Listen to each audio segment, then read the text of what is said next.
Chapter 2538. Then let's go back first. If there's anything, remember to send us a message immediately. Yi Zhong looked at the old man and Yi Shui, and smiled. Okay. The grandfather and granddaughter nodded in response. Yi Zhong opened one of the altars and walked up. Shui, take good care of great-grandfather. Yi Cheng reminded. Got it. Yi Shui giggled. Yi Cheng rubbed Yi Shui's head dotingly and jumped up the altar as well. Soon the two of them disappeared. Great-grandfather, let me accompany you for a while. Yi Shui retracted her gaze and looked at the old man with a smile.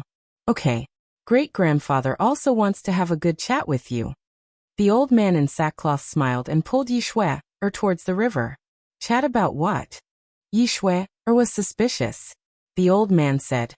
All these years you've been accompanying an old man like me. Do you feel bored? Of course not. I quite like this kind of life. Unlike grandpa and second grandpa who are always scheming against each other outside. It's tiring. Yi Shui shook her head. This is survival. Wasn't it the same for great-grandfather when he was young? It's just that great-grandfather's talent isn't good enough. I don't have the achievements of your grandpa and second grandpa. The old man sighed. How can that be? If great-grandfather's talent isn't good enough, how can he have such a talented grandfather? Yi Shui smiled.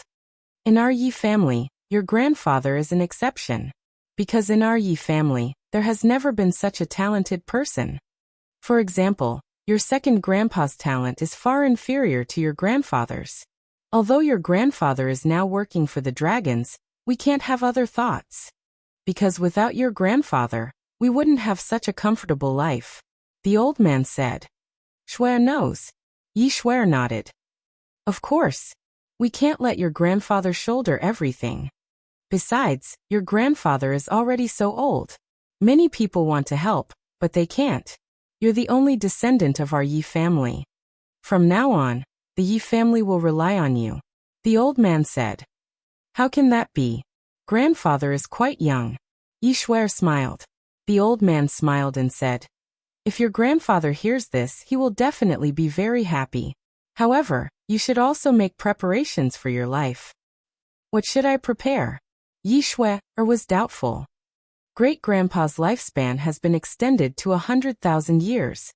In the future, you don't have to accompany this old man every day. Go to the Dragon God Palace tomorrow. Cultivate well. If you have the chance, it would be best to enter the Divine Dragon Island.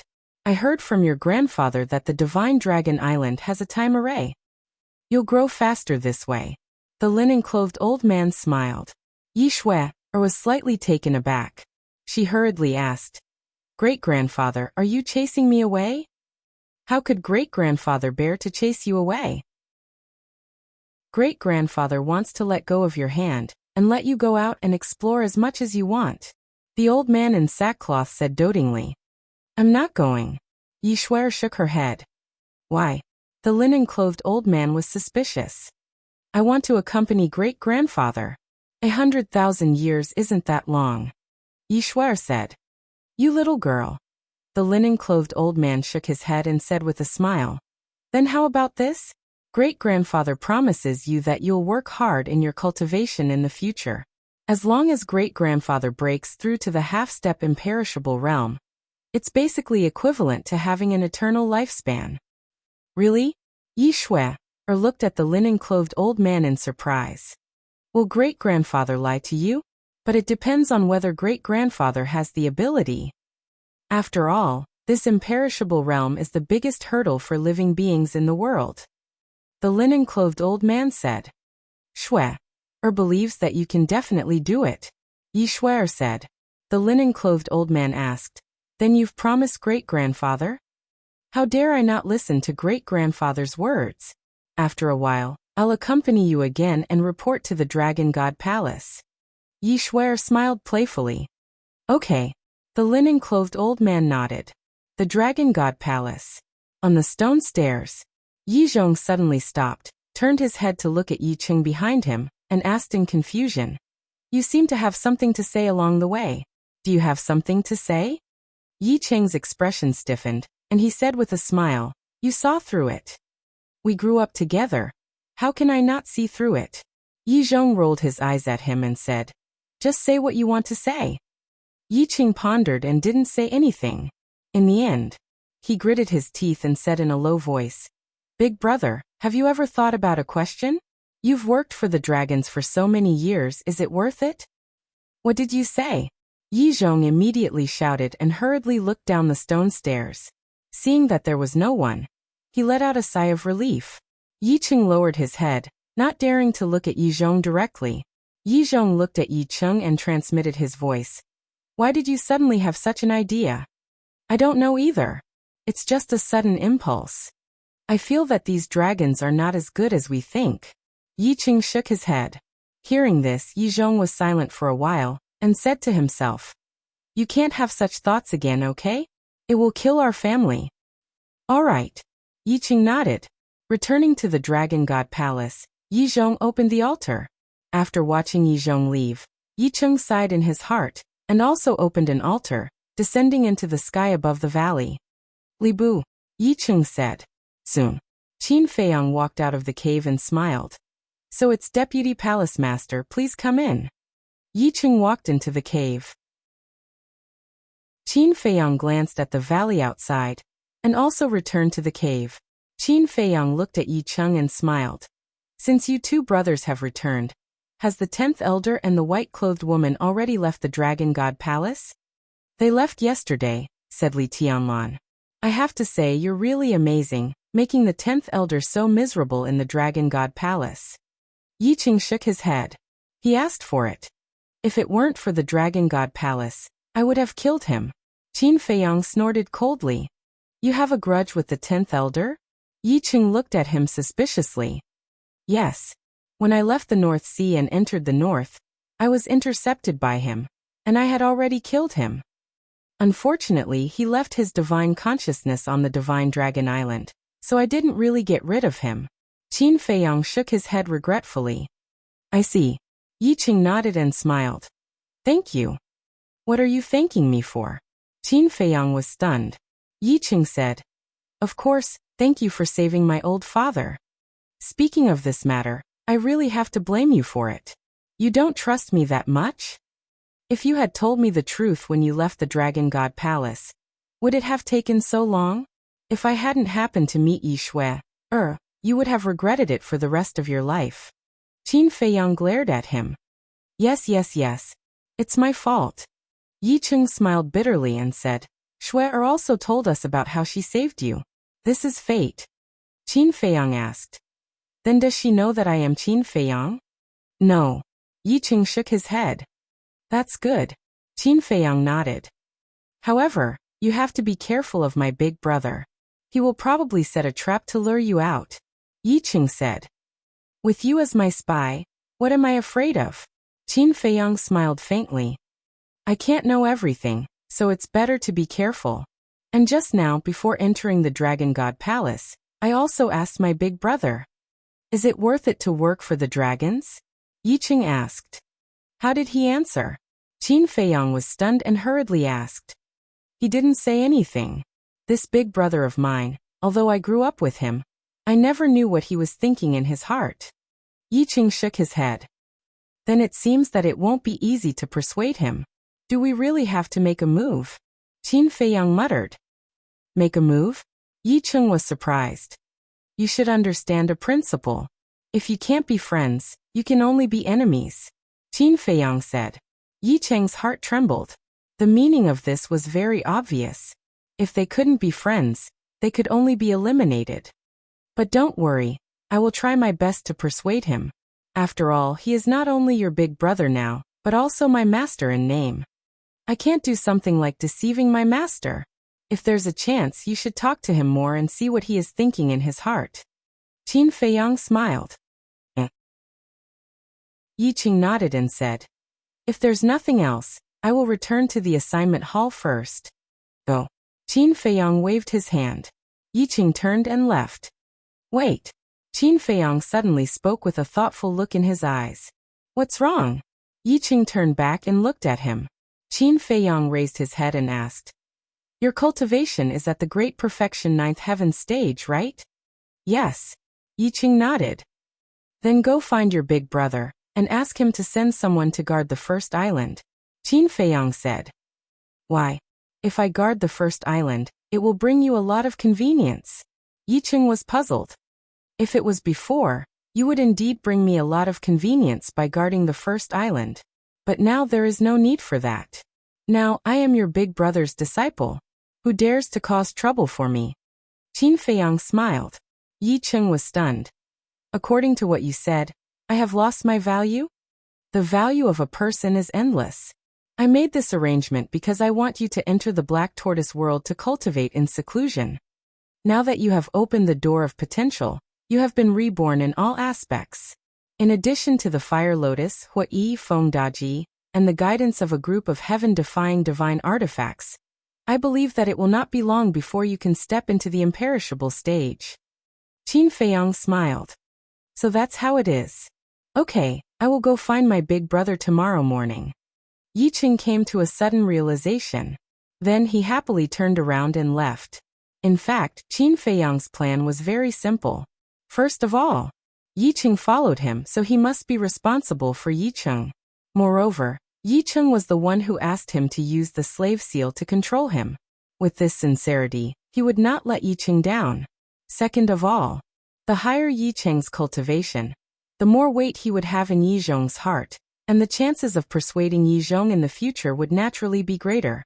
At the same time, Yizhong arrived at the enforcement hall and entered a large hall. The snow python was lying on the floor of the hall. Yizhong glanced at the snow python, then raised his head to look at the sleepy young man lying on the snow python's back and said with a hoarse smile, "Can we talk?" Chapter 2539. The young man did not open his eyes and said indifferently, "What's there to talk about between us?" Yizhong did not mind. He walked to the chair beside him and sat down. He smiled and said, "You should already know that I took Li Bu'er as my disciple." And the young man said. Yizhong smiled and said, "I'm Li Bu'er's master and you're his friend. Now we're considered family." The young man slowly opened his eyes and yawned. He looked at Yizhong and said, "You must have misunderstood. We're not friends."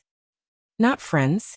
Yizhong was slightly stunned and said suspiciously, "If you're not friends, why are you helping him?" "I'm helping him because he's a very courageous person," the young man said lazily. "Why do you say that?" Yizhong was curious. "Why do you ask when you already know the answer? Do you dare say that you don't know what happened in the plains?" Although his cultivation is nothing much, he dared to openly challenge the dragon's messenger. Most importantly, he did not kneel in the face of the pressure from the dragon's messenger. This young master admires this very much.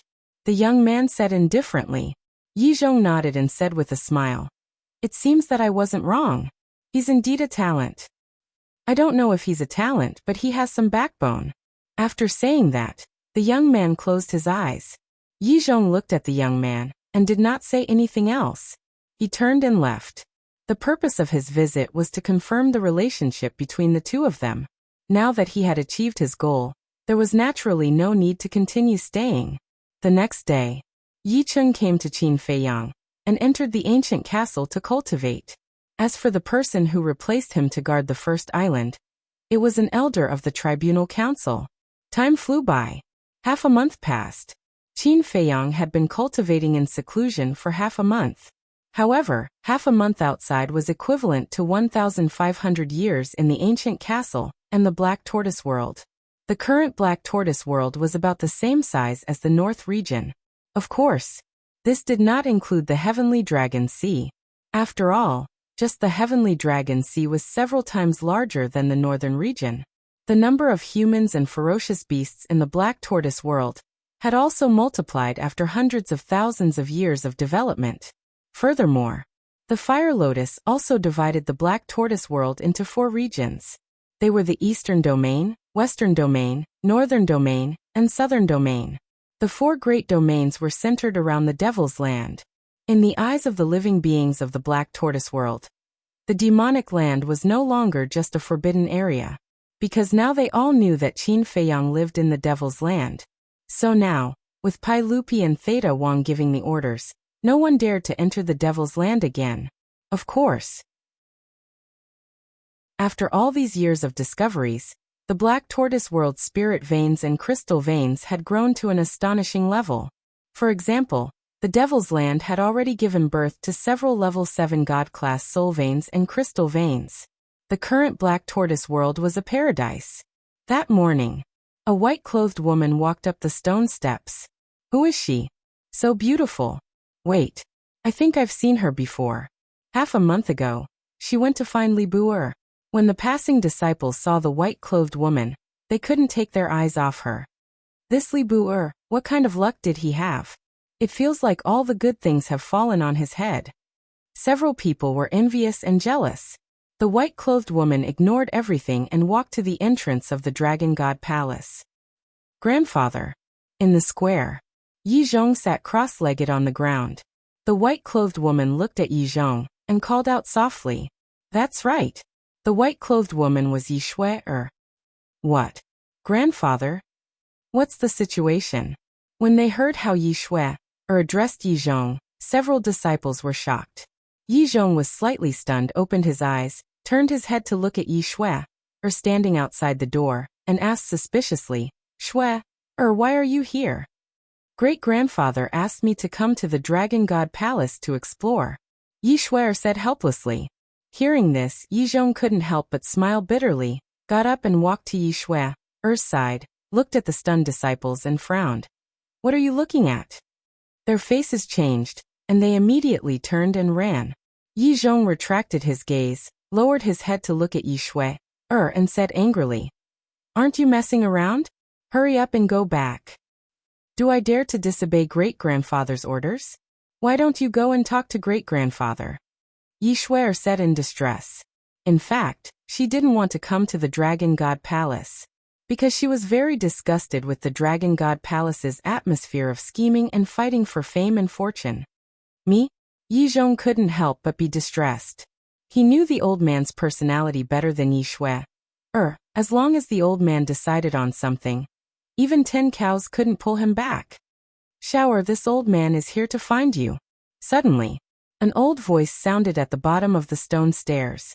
The grandfather and grandson were stunned, looked down, and saw a red-haired old man dressed in dirty clothes, with messy hair, as if he had a chicken coop on his head, running up.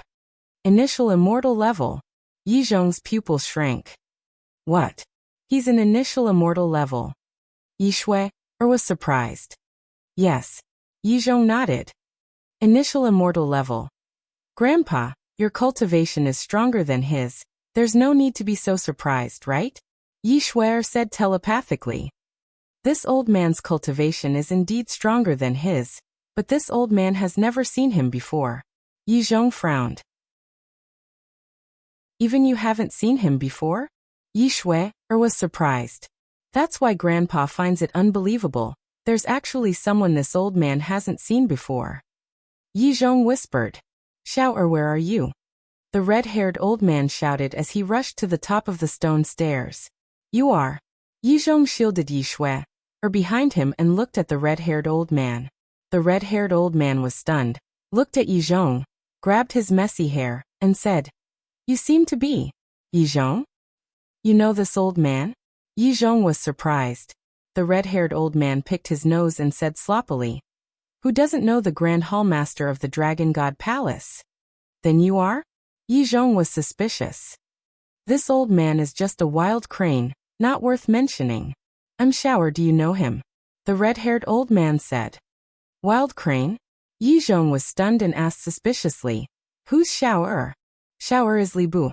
I heard that he's quite famous in the Dragon God Palace recently. This stinking brat is quite promising. He didn't embarrass this old man. The red-haired old man smiled proudly. Li Bu? Yi Zhong and Yi Shui looked at each other. Yi Zhong looked at the red-haired old man for a while and asked, You can't be Li Xiaoyao, right? How did you know? The red-haired old man was stunned. Really? Yi Zhong's mouth twitched and said with a smile, Li Bu said it before. When he heard the name Li Xiaoyao from Qin Feiyang, he always thought that this should be an old man with a sage-like demeanor, but he didn't expect that it would be such a person. This dirty and messy image was really surprising. Grandpa, who is Li Xiaoyao? Yi Shui looked at Yi Zhong suspiciously. At that time, when Yi Zhong asked Qin Feiyang, Yi Shui and the old man in linen were cooking inside. So only Yi Zhong and Yi Qing knew. Yi Zhong coughed and said with a smile, "He's the one who raised Li Bu. Oh, it's you. Hello, Uncle Li. I'm Yi Shui, Li Bu's friend." Yi Shui bowed to the red-haired old man obediently. "You're Xiaoer's friend? Tisk tsk tsk. This kid is finally enlightened. Not bad, not bad. You're a perfect match for my kid." The red-haired old man looked at Yi Shui and commented on her, chuckling. Yi Shui's cheeks turned red immediately and she hurriedly said, "Uncle Li, you've misunderstood. We're just friends." "No need to explain, no need to explain. I understand." The red-haired old man's smile was extremely ambiguous. Yi Shui was extremely helpless. Yi Zhong's face was also extremely ugly. He coughed hard and said, "Brother Li, it's better not to talk about young people's affairs." "What do you mean?" "From what you're saying, my Xiaoer isn't good enough for your girl." The red-haired old man raised his eyebrows. Yi Zhong's face twitched and he said, "That. Are you looking for Li Bu or for something?" "Of course there's something. I heard that he has a master. I'd like to see who's qualified to be his master." The red-haired old man looked at Yi Zhong expressionlessly. Cough cough. Yi Zhong's expression turned increasingly awkward. So, this old man was here to cause trouble for him? Yi Shui glanced at Yi Zhong, then at the red-haired old man, and said with a smile, "Uncle Li, my grandfather is Li Bu's master." "So it's you." The red-haired old man looked at Yi Zhong strangely. "That's right. I should be qualified, right?" Yi Zhong said. "It's not up to you to decide. Although your cultivation is not bad, your character is not good. That's why I object." The red-haired old man said indifferently. "My character is not good?" Yi Zhong frowned. "That's right. Don't blame me for my harsh words. I'm just that straightforward. I don't like to beat around the bush.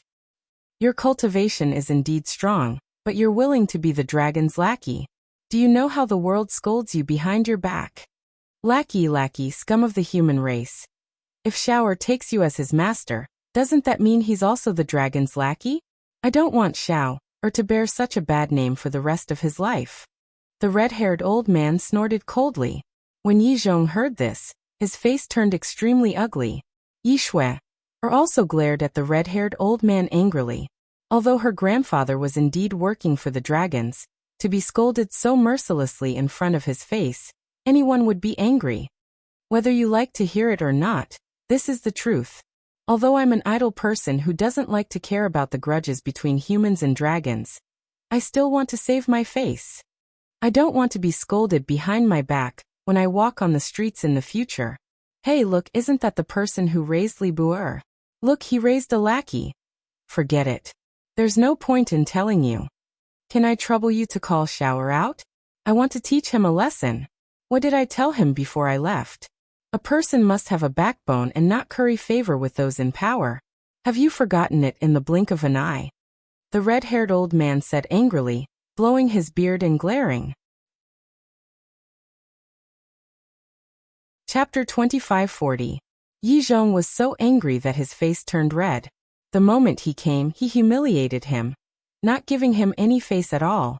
"Uncle Li, you're Li Bu's relative. We respect you, but please respect us too." Yi Shui looked at the red-haired old man and said, "Girl, I think you still don't understand one thing. You have to be self-disciplined and have a clear conscience to gain the respect of others." The red-haired old man said indifferently. Yi Shui was speechless.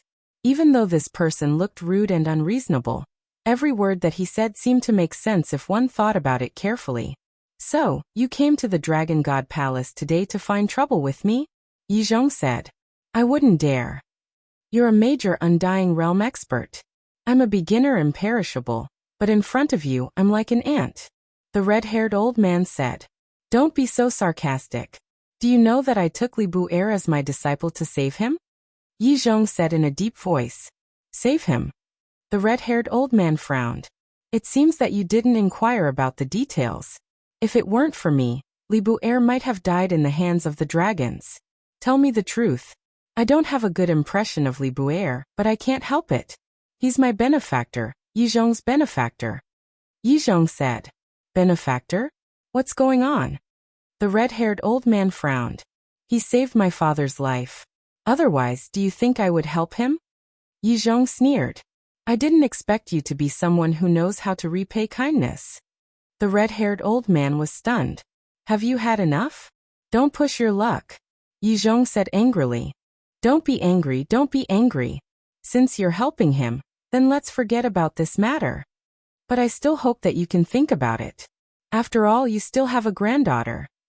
You can't let your granddaughter be criticized by others when she goes out in the future. All right then. I'll be leaving first. Help me tell the waiter that no matter what he does, he has to live up to his conscience. After the red-haired old man finished speaking, he turned around and waved his hand, leaving without looking back. Leaving just like that? Yi Shuer stared at the red-haired old man's back in shock. Yizhong clenched his fists tightly, a cold light flashing in his eyes. If it wasn't for Li Bu'er, it would be impossible for him to leave this place alive. After the red-haired old man left, he flew to the top of a mountain and looked around. Suddenly, he chuckled and took out a facial restoration pill and popped it into his mouth. Very soon, a familiar face appeared. Who else could it be but Huai? Actually, as early as half a month ago, Qin Feiyang had Huai come out on the way back to the Dragon God Palace. His purpose was to put on this show in front of Yizhong, and at the same time, to interrogate Yizhong's conscience. Where should we go next? How about looking for the five-clawed golden dragon? Let's do that. It's a good time to meet those three young lords. Huai smirked, opened an altar and left. Above the stone stairs, Yi Shuer retracted her gaze and looked at the angry Yizhong, whispering, Grandpa, don't be angry. I did all this to save Li Bu'er, but he humiliated me without any explanation. How can I not be angry? Yizhong shouted. He's also concerned about Li Bu'er. Yi Shuer laughed.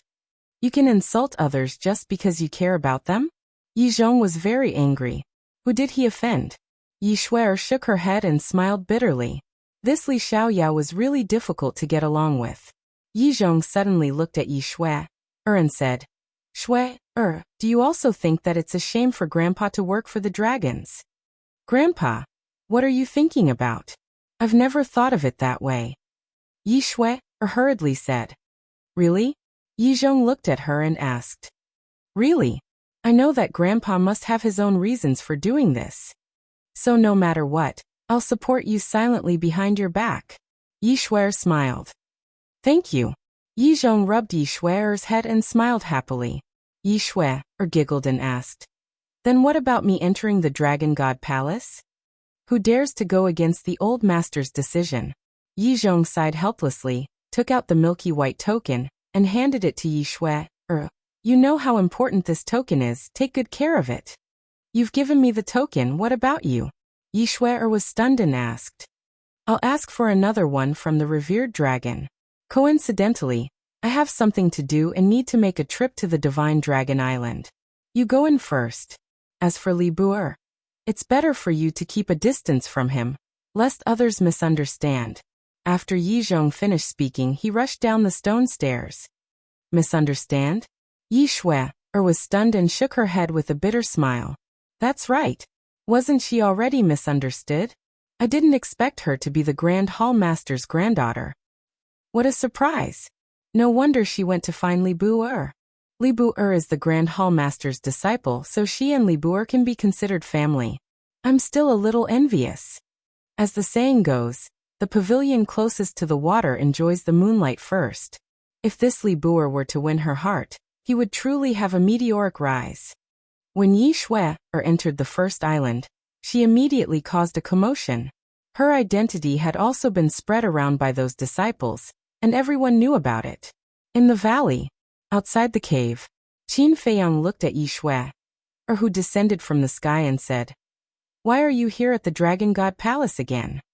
Why, am I not welcome? Yi Shuer smiled sweetly. I'm not the master of the Dragon God Palace, So what if I'm welcome? So what if I'm not welcome? Qin Feiyang shook his head. Yi Shuai smiled and said, I just saw Uncle Li Xiaoyao. Really? Where is he now? Qin Feiyang looked very excited. He left again. Yi Shuai shrugged. Left? Qin Feiyang's expression froze, and he said angrily, that bastard old man, he didn't even come to see me. Bastard old man? Yi Shuai was stunned and said speechlessly, is it appropriate for you to say that? He's a bastard old man to begin with, what's wrong with that? Qin Feiyang coldly snorted. Yi Shuai couldn't help but laugh, shook her head and said, he just scolded my grandfather. It can't be. Qin Feiyang asked nervously. What did he say? It's nothing. It's just that my grandfather is the dragon's dog. Yi Shuai said. The corner of Qin Feiyang's mouth twitched slightly. Oi, this guy was really bold. Yi Shuai smiled and said, don't worry, grandfather didn't care much. That's good. Qin Feiyang breathed a sigh of relief and said, then where is master now? He went to Divine Dragon Island. Yi Shuai said. Qin Feiyang's pupils shrank and he asked calmly, why did master go to Divine Dragon Island? It seems like there's something, but I'm not sure what it is. Yi Shuai shook her head. Qin Feiyang didn't ask anymore, and said, then why did you come to the Dragon God Palace? Yi Shuai smiled and said, from now on, we're from the same sect. Please take care of me, little junior brother. Same sect. Qin Feiyang was stunned. Surprised? Yi Shuai said. Quite surprised. Qin Feiyang shook his head and smiled and said jokingly, but the word little junior brother is inappropriate, right? Why is it inappropriate? Yi Shuai looked at him in confusion. Qin Feiyang said playfully, no matter what, I'm your grandfather's disciple. According to seniority, I'm from the same generation as your father. Shouldn't you? Dream on. Without waiting for Qin Feiyang to finish, Yi Shuai glared at him fiercely. Then she scanned the valley and said, from now on let's be neighbors. What? Qin Feiyang was shocked. Neighbors? Did that mean that Yi Shuai also wanted to place her cave abode in this valley? How could that be? With all his secrets, it would be too dangerous if he stayed with Yi Shuai all the time. Why? I'm such a beautiful woman, and you don't welcome me? Yi Shuai frowned. Qin Feiyang's mouth twitched, and he said speechlessly, this is the first time I've heard someone praise themselves as a beautiful woman. Thinking you deny it? Yi Shuai looked at him mockingly. Qin Feiyang smiled bitterly.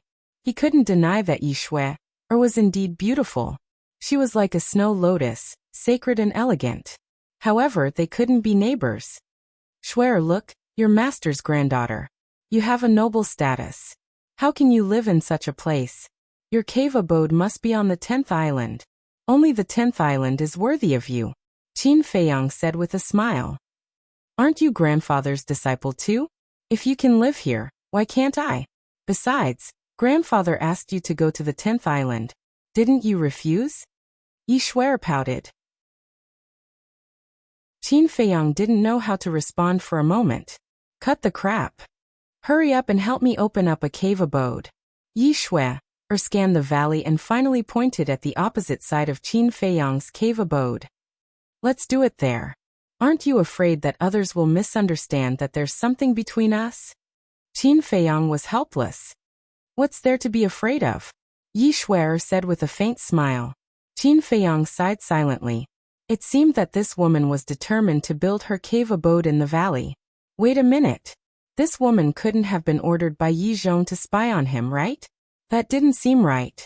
The woman in white and the 10th elder had already verified his identity. Huai had also disguised himself as Li Xiaoyao to look for Yi Zhong. No matter how cautious someone was, they would definitely believe it. It seems that I have to change my paranoia. Qin Feiyang muttered to himself and flew to the opposite side helplessly to open up a cave abode for Yi Shuai. Yi Shuai stood at the side and looked at him with a smile. Hey, don't just watch. Come and help. Whose cave abode will it be? Qin Feiyang was speechless. Yi Shuai said with a smile. I'm just a weak woman. How dare you ask me for help? You're weak. Qin Feiyang's face darkened. Her cultivation was higher than his, but she was weak? Women were indeed the most difficult creatures to deal with in this world. A moment later, the cave abode was finally opened. Next, you can slowly arrange it. Also, if there's nothing else, don't look for me on the opposite side. I have to cultivate in peace. After Qin Feiyang finished speaking, he didn't wait for Yi Shui's reply and rushed into his cave abode. Am I that scary? Yi Shui turned around and looked at the cave abode on the opposite side in a daze. She couldn't help but doubt her charm. Chapter 2541. Qin Feiyang sealed the cave with his divine power, shook his head, and entered the castle. Qin Dage looks like lunatic was right. You're in trouble. Fire Lotus covered her mouth and chuckled. Since when did you learn to talk nonsense? Qin Feiyang couldn't help but roll his eyes. Isn't that the truth in front of you? How is it nonsense? Fire Lotus looked at Qin Feiyang in confusion. Fine, I'm afraid of you. I'm going to cultivate now. Do whatever you want.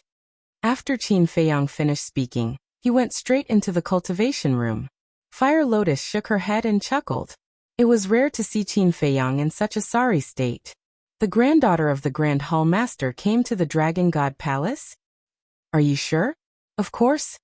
I also heard that she's living with Li Bu, on the first island. What the hell? Living with Li Bu? Ahem. No, I didn't make it clear. Yi Shui lives opposite Li Bu. They're just neighbors. I knew it. How can they live together? Let's go. Let's go to the first island and meet the granddaughter of the Grand Hall Master. We'll have to depend on her in the future. After knowing Yi Shui's identity, the geniuses of the 10th island couldn't sit still, and came to the first island. In an instant, the first island was unprecedentedly lively. However, no matter how talented they were, Yi Shui refused to let them in. Because of Yi Shui's identity, no one dared to force their way in. The pavilion closest to the water enjoys the moonlight first. Why don't I stay here and cultivate too? Good idea. I'll stay too. Me too. All of them persevered and fought for territory in the valley to open up cave residences. In less than 2 days, the entire area of the valley was filled with caves. There were probably tens of thousands of people. When Qin Feiyang found out about this, he was both angry and helpless. Originally, he was the only one in this area. It was especially quiet and comfortable. But now, in the blink of an eye, there were actually several tens of thousands more people. It was even livelier than the downtown area. But there was nothing he could do about it. Because the Dragon God Palace's cave abode was arranged by him. Even if someone else was next to him, he couldn't do anything about it. However, since they were both from the first island, it was understandable. However, the people from the other islands were also staying on the first island. Was this in line with the rules? Why didn't the law-enforcing elder who was in charge of the first island do anything about it? Divine Dragon Island. I object. I object too. Yizhong, your suggestion is basically handing over the treasures of the dragons to those lowly humans. In a large hall, the dragon sovereign sat on the throne above. His entire body was shrouded in mist, making it impossible to see his expression.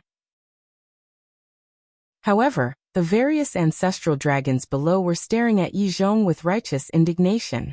The young man in fiery clothes was also there. But at this moment his eyes were closed. He turned a deaf ear to the voices around him, as if he was taking a nap. This is just this old man's personal suggestion. If you don't agree, just pretend that this old man didn't say anything. Yi Zhong leaned on the chair, glanced at the various ancestral dragons, and said indifferently, "You shouldn't have this idea. The Underworld King's Hell is the treasure left by the Dragon God to us dragons. Although we will suffer heavy losses every time we open it, the Underworld King's Hell has contributed greatly to our dragons being able to stand in the ancient world for countless years. Now that you want us to open it to the outside world, we definitely won't agree," the various ancestral dragons said. Yi Zhong was silent. The dragon sovereign suddenly spoke. "Yi Zhong, tell us the purpose of your suggestion." Yi Zhong said, "To be honest, this old man really can't think of a way to deal with Qin Feiyang. I didn't expect that it's because you're incompetent." Before Yi Zhong could finish, The youth in blood-red clothes sneered. This old man is incompetent? Yi Zhong raised his eyebrows and said. This old man is incompetent, but at least this old man hasn't suffered a great loss in the hands of Qin Feiyang. But what about you? What did you say? The youth in blood-red clothes suddenly stood up and stared at Yi Zhong with murderous intent. The other ancestral dragons also looked at Yi Zhong angrily. Yi Zhong's words were simply poking at their sore spot. Did this old man say anything wrong? For example, last time on the plains, you set up a trap to lure Qin Feiyang out. At that time, this old man said that Qin Feiyang isn't a fool, and that this method wouldn't work. But you just didn't listen. You just had to go through so much trouble to do this, but what happened in the end? Not only did you fail to capture Qin Feiyang, but old He and the others' bodies were instead destroyed by him. Qin Feiyang even snatched the Sunset Divine Bow, and the other 3 heaven-defying divine weapons. This time, the root of the problem has already been sown. Because if it weren't for the betrayal of the 4 heaven-defying divine weapons, would Qin Feiyang have the ability to fight against you in the internal sea? Similarly, if it weren't for the instigation of the 4 heaven-defying divine weapons, would the other 6 divine weapons have betrayed you? There's a good saying. One wrong step, and the whole game will be lost. And this is the consequence of your arrogance. Yi Zhong scolded mercilessly. Although the ancestral dragons were angry, they had nothing to say.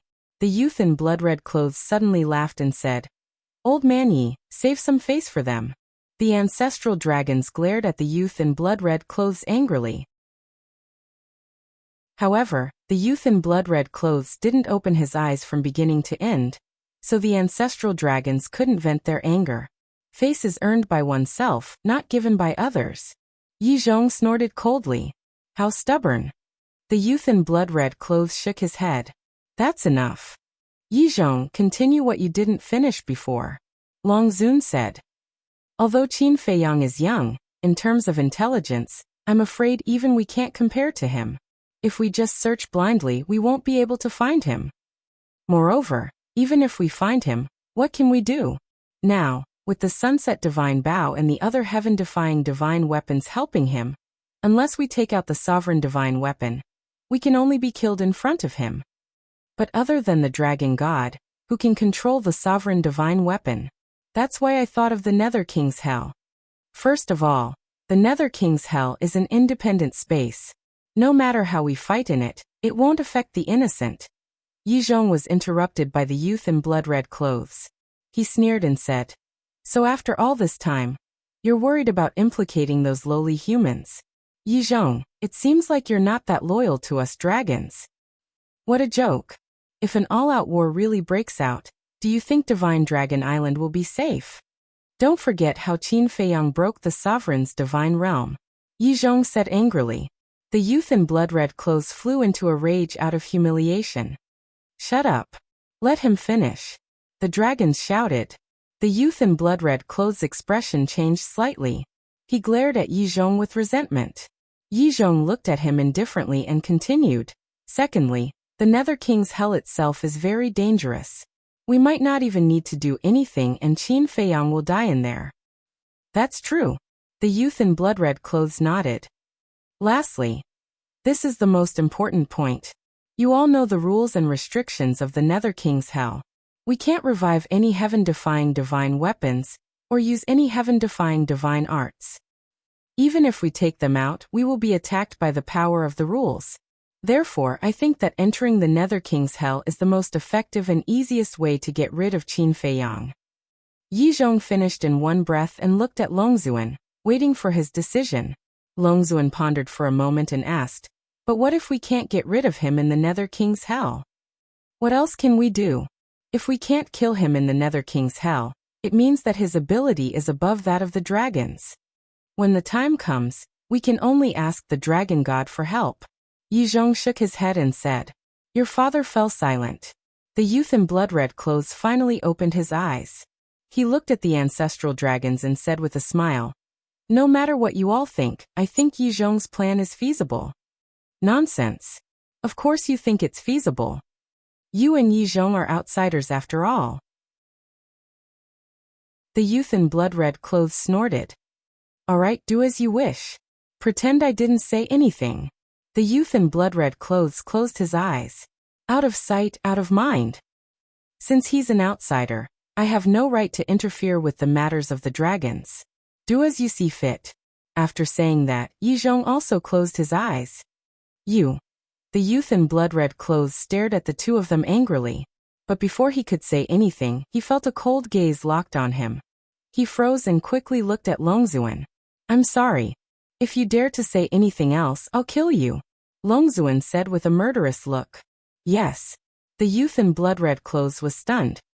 He quickly responded respectfully and lowered his head in silence. Longzuan turned to Yizhong and said, Are you sure that Qin Feiyang will enter the Nether King's hell? Even eternal realm experts like us can't resist the temptation of the Nether King's hell. Do you think he can resist it? Yizhong laughed. Haha. Longzuan laughed and nodded. All right, I'll leave this matter to you. Thank you for your support, Longzuan. Yizhong stood up and bowed. Go. Longzuan waved his hand. Then I'll take my leave first. After Yizhong finished speaking, he turned around and left quickly. As an outsider, I don't have the face to stay here any longer. You can continue. The youth in blood-red clothes opened his eyes and said faintly. He then stood up and left. Coming and going as they wish. What's wrong with them? The youth in blood-red clothes grumbled unhappily. You're the one who's wrong. Until now, you still haven't figured out how important they are to us dragons. Let me tell you, we dragons can live without you, but we can't live without them, Longzuan shouted. Why? The youth in blood-red clothes said angrily. Because they've comprehended the power of law, but none of you have. Now that you don't have any divine weapons, if you really fight with them, they can kill you instantly. Have some awareness. Longzuan snorted. When the ancestral dragons heard this, they clenched their fists tightly. They were indignant, but they felt powerless in their hearts. That's right. For someone in the imperishable realm, the power of law was the true method. Chapter 2542. A few days later, a piece of news spread in the north. The dragons opened the Netherworld King's Hell to the public. However, no one knew about the Netherworld King's Hell. For a time, everyone was discussing what kind of place it was. Did it sound like it was something amazing? Another few days passed. Buzz. Qin Feiyang suddenly received a message. The person who sent him the message was Ren Xiaolan from the Treasure Pavilion. Is there an alchemy fire and an alchemy furnace? Qin Feiyang asked with a smile. No. Ren Xiaolan shook her head, looking helpless. What's the matter? Qin Feiyang was suspicious. Judging from Ren Xiaolan's expression, she seemed to have encountered some trouble. Ren Xiaolan sighed. I have been expelled from the Treasure Pavilion by the manager. What? Qin Feiyang was surprised. A few days ago, a legendary artifact suddenly went missing on the 10th floor. The manager said that I stole it, and thus expelled me from the Treasure Pavilion. Ren Xiaolan lowered her head and said. Qin Feiyang frowned and said, Then were you the one who took it? How could it be me? I didn't go to the 10th floor at all. Ren Xiaolan said aggrievedly. Qin Feiyang said. Then why did he insist that it was you? I don't know either. At that time, the manager didn't even give me a chance to explain. He just chased me out directly. However, at this point, Ren Xiaolan hesitated. However what? Qin Feiyang was suspicious. Although my identity is lowly, I have my self-esteem. After being expelled from the Treasure Pavilion, I was very indignant. I secretly swore that I must investigate it clearly. So these few days I ran around and used all my connections. Just last night, I finally found out the truth. Ren Xiaolan clenched her fists, her eyes full of anger. What truth? Qin Feiyang asked. Ren Xiaolan said. This was a trap set up by the manager. Qin Feiyang was slightly stunned and asked suspiciously, Why did he do that? Because of you. Ren Xiaolan sighed. Me? Qin Feiyang was stunned. Yes. You established a contract bridge with me, and publicly announced that you would only trade with me. This caused the manager to feel very humiliated. Furthermore, he also thought that I was the one causing trouble. So he harbored a grudge in his heart and set up this scheme to expel me from the treasure pavilion. Ren Xiaolan said. I see. Qin Feiyang nodded in understanding. Young master, please don't misunderstand. I'm not blaming you. I just can't accept it. I didn't do anything wrong. What right do you have to charge me with a groundless crime and expel me from the treasure pavilion? Don't say that I'm not trying to curry favor with you. Even if I am, I'm doing it for the sake of the treasure pavilion. I hope to bring the greatest benefits to the treasure pavilion. Ren Xiaolan said indignantly. You don't have to explain. I understand. Qin Feiyang waved his hand. My words carry little weight. I can't do anything in front of a manager who holds great power. Young master, I'd like to ask for your help. I've never thought of returning to the treasure pavilion. I just want the manager to clear my name and publicly apologize to me. Ren Xiaolan said. Qin Feiyang glanced at Ren Xiaolan and lowered his head to ponder. Seeing this, Ren Xiaolan couldn't help but feel uneasy, because the man in front of her was not familiar with her. Even if he didn't help her, there was nothing she could do. But now, she couldn't find anyone else, because among the people she knew, no one had the status and ability of Qin Feiyang. A moment later, Qin Feiyang looked up at Ren Xiaolan and asked, Do you have any evidence that he framed you? No. Ren Xiaolan shook her head. Then how did you find out that he framed you? Qin Feiyang was suspicious. Ren Xiaolan said, A friend of mine who used to work in the treasure pavilion secretly told me. How did he find out? Qin Feiyang said. Rumors. The staff in the treasure pavilion all said so. Ren Xiaolan said. In other words, this is just the speculation of the staff in the treasure pavilion? Qin Feiyang frowned. Although it's just a guess, it must be right. Otherwise, why would the manager frame me? Ren Xiaolan said anxiously. Don't worry. The manager is not an ordinary person. Especially the manager of the treasure pavilion in the Holy Dragon City. He has a high position and power. To deal with such a person, it's useless to rely on rumors and slanders. You must have solid evidence. Qin Feiyang said lightly. Ren Xiaolan said, The manager definitely won't admit to this kind of thing personally. It's definitely impossible to make him admit it personally, but it's not like there's no other way. Qin Feiyang smiled faintly. What way? Ren Xiaolan looked at Qin Feiyang expectantly. Qin Feiyang didn't answer and said with a smile. This matter is also because of me. I'll send someone to investigate. You just wait at home for the news. Thank you, young master. Ren Xiaolan quickly bowed to thank him.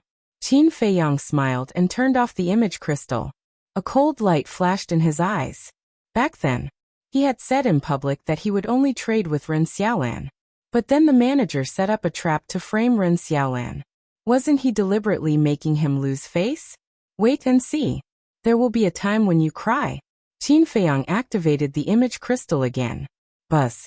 Very soon. A shadow appeared. It was Hui. Where is he? Qin Feiyang asked. In the east with Xiaojin. Hui said. Qin Feiyang stared blankly and asked in astonishment. Why did you run to him? I'm not afraid that he won't be able to handle it well. Hui said with a smile. I think you should go sightseeing now. Qin Feiyang rolled his eyes. Hui looked a little embarrassed and coughed dryly. Stop talking nonsense. Tell me what's the matter. Go to the treasure pavilion in Holy Dragon City and help me deal with something. Qin Feiyang briefly explained the situation. I see. Okay. I'll go there when I have time. Hui nodded.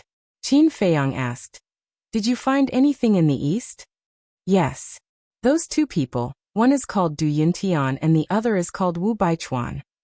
Du Yintian is the young lord of the west. Wu Baichuan is the young lord of the east. Both of them are at the perfected ninth heaven realm, Hui said with a smile. Du Yintian Wu Baichuan, Qin Feiyang murmured. Hui said, and we also found out the progress of their replacement of the city lord. Qin Feiyang was stunned and asked, How's the progress? After so long, the two of them have only replaced a dozen city lords. Hui joked. So slow? Qin Feiyang was stunned. Do you think everyone is like you, daring to come up with such a crazy plan? With their speed, they won't be able to complete the task without thousands or tens of thousands of years. Hui said. Qin Feiyang asked. Did you find out who's behind them? Are you kidding? Even the dragons couldn't find out the identity of the other two emperors. How could Xiao Jin and I find out in such a short time? Hui was speechless. That's true. Qin Feiyang nodded and asked.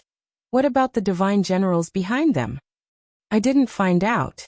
Hui shook his head. It seems that it won't be easy to find out the identity of the two emperors. However, we can start with Du Yuntian and Wu Baichuan. As the representatives of the two emperors, they should know the true identity of the two emperors. Even if they don't know, the divine generals behind them must know. Qin Feiyang said. I think so too. Hui nodded. By the way, did you find out the identity of the young lord in the south? Qin Feiyang asked. Do we need to investigate this person? Hui was stunned. The young lord in the south was obviously Lu Xingyang's representative. Therefore, he and Qin Feiyang could be considered allies. Qin Feiyang said with a smile. Know yourself and know your enemy, and you'll be foolproof. Okay then. When Xiao Jin comes back, I'll ask him to go to the south first. Hui said. Okay. Qin Feiyang nodded and said, don't forget about the treasure pavilion in the Holy Dragon City. You're so concerned about Ren Xiaolan. Tell me honestly, do you like her? Hui looked at Qin Feiyang playfully. I say, can you be more serious? It's because of you that my relationship with Shang Guanqiu is so awkward now, Gu Shijiu said. Qin Feiyang said angrily. Don't be so ungrateful. I'm helping you. Do you understand? Shang Guanqiu is such a good woman. You're a typical person who doesn't know how lucky you are. Hui snorted. Thank you. Don't make trouble for me. Qin Feiyang couldn't help but feel helpless. Hui nodded and said, Okay. I'm being nosy, future brother-in-law. The more you say, the more ridiculous it is.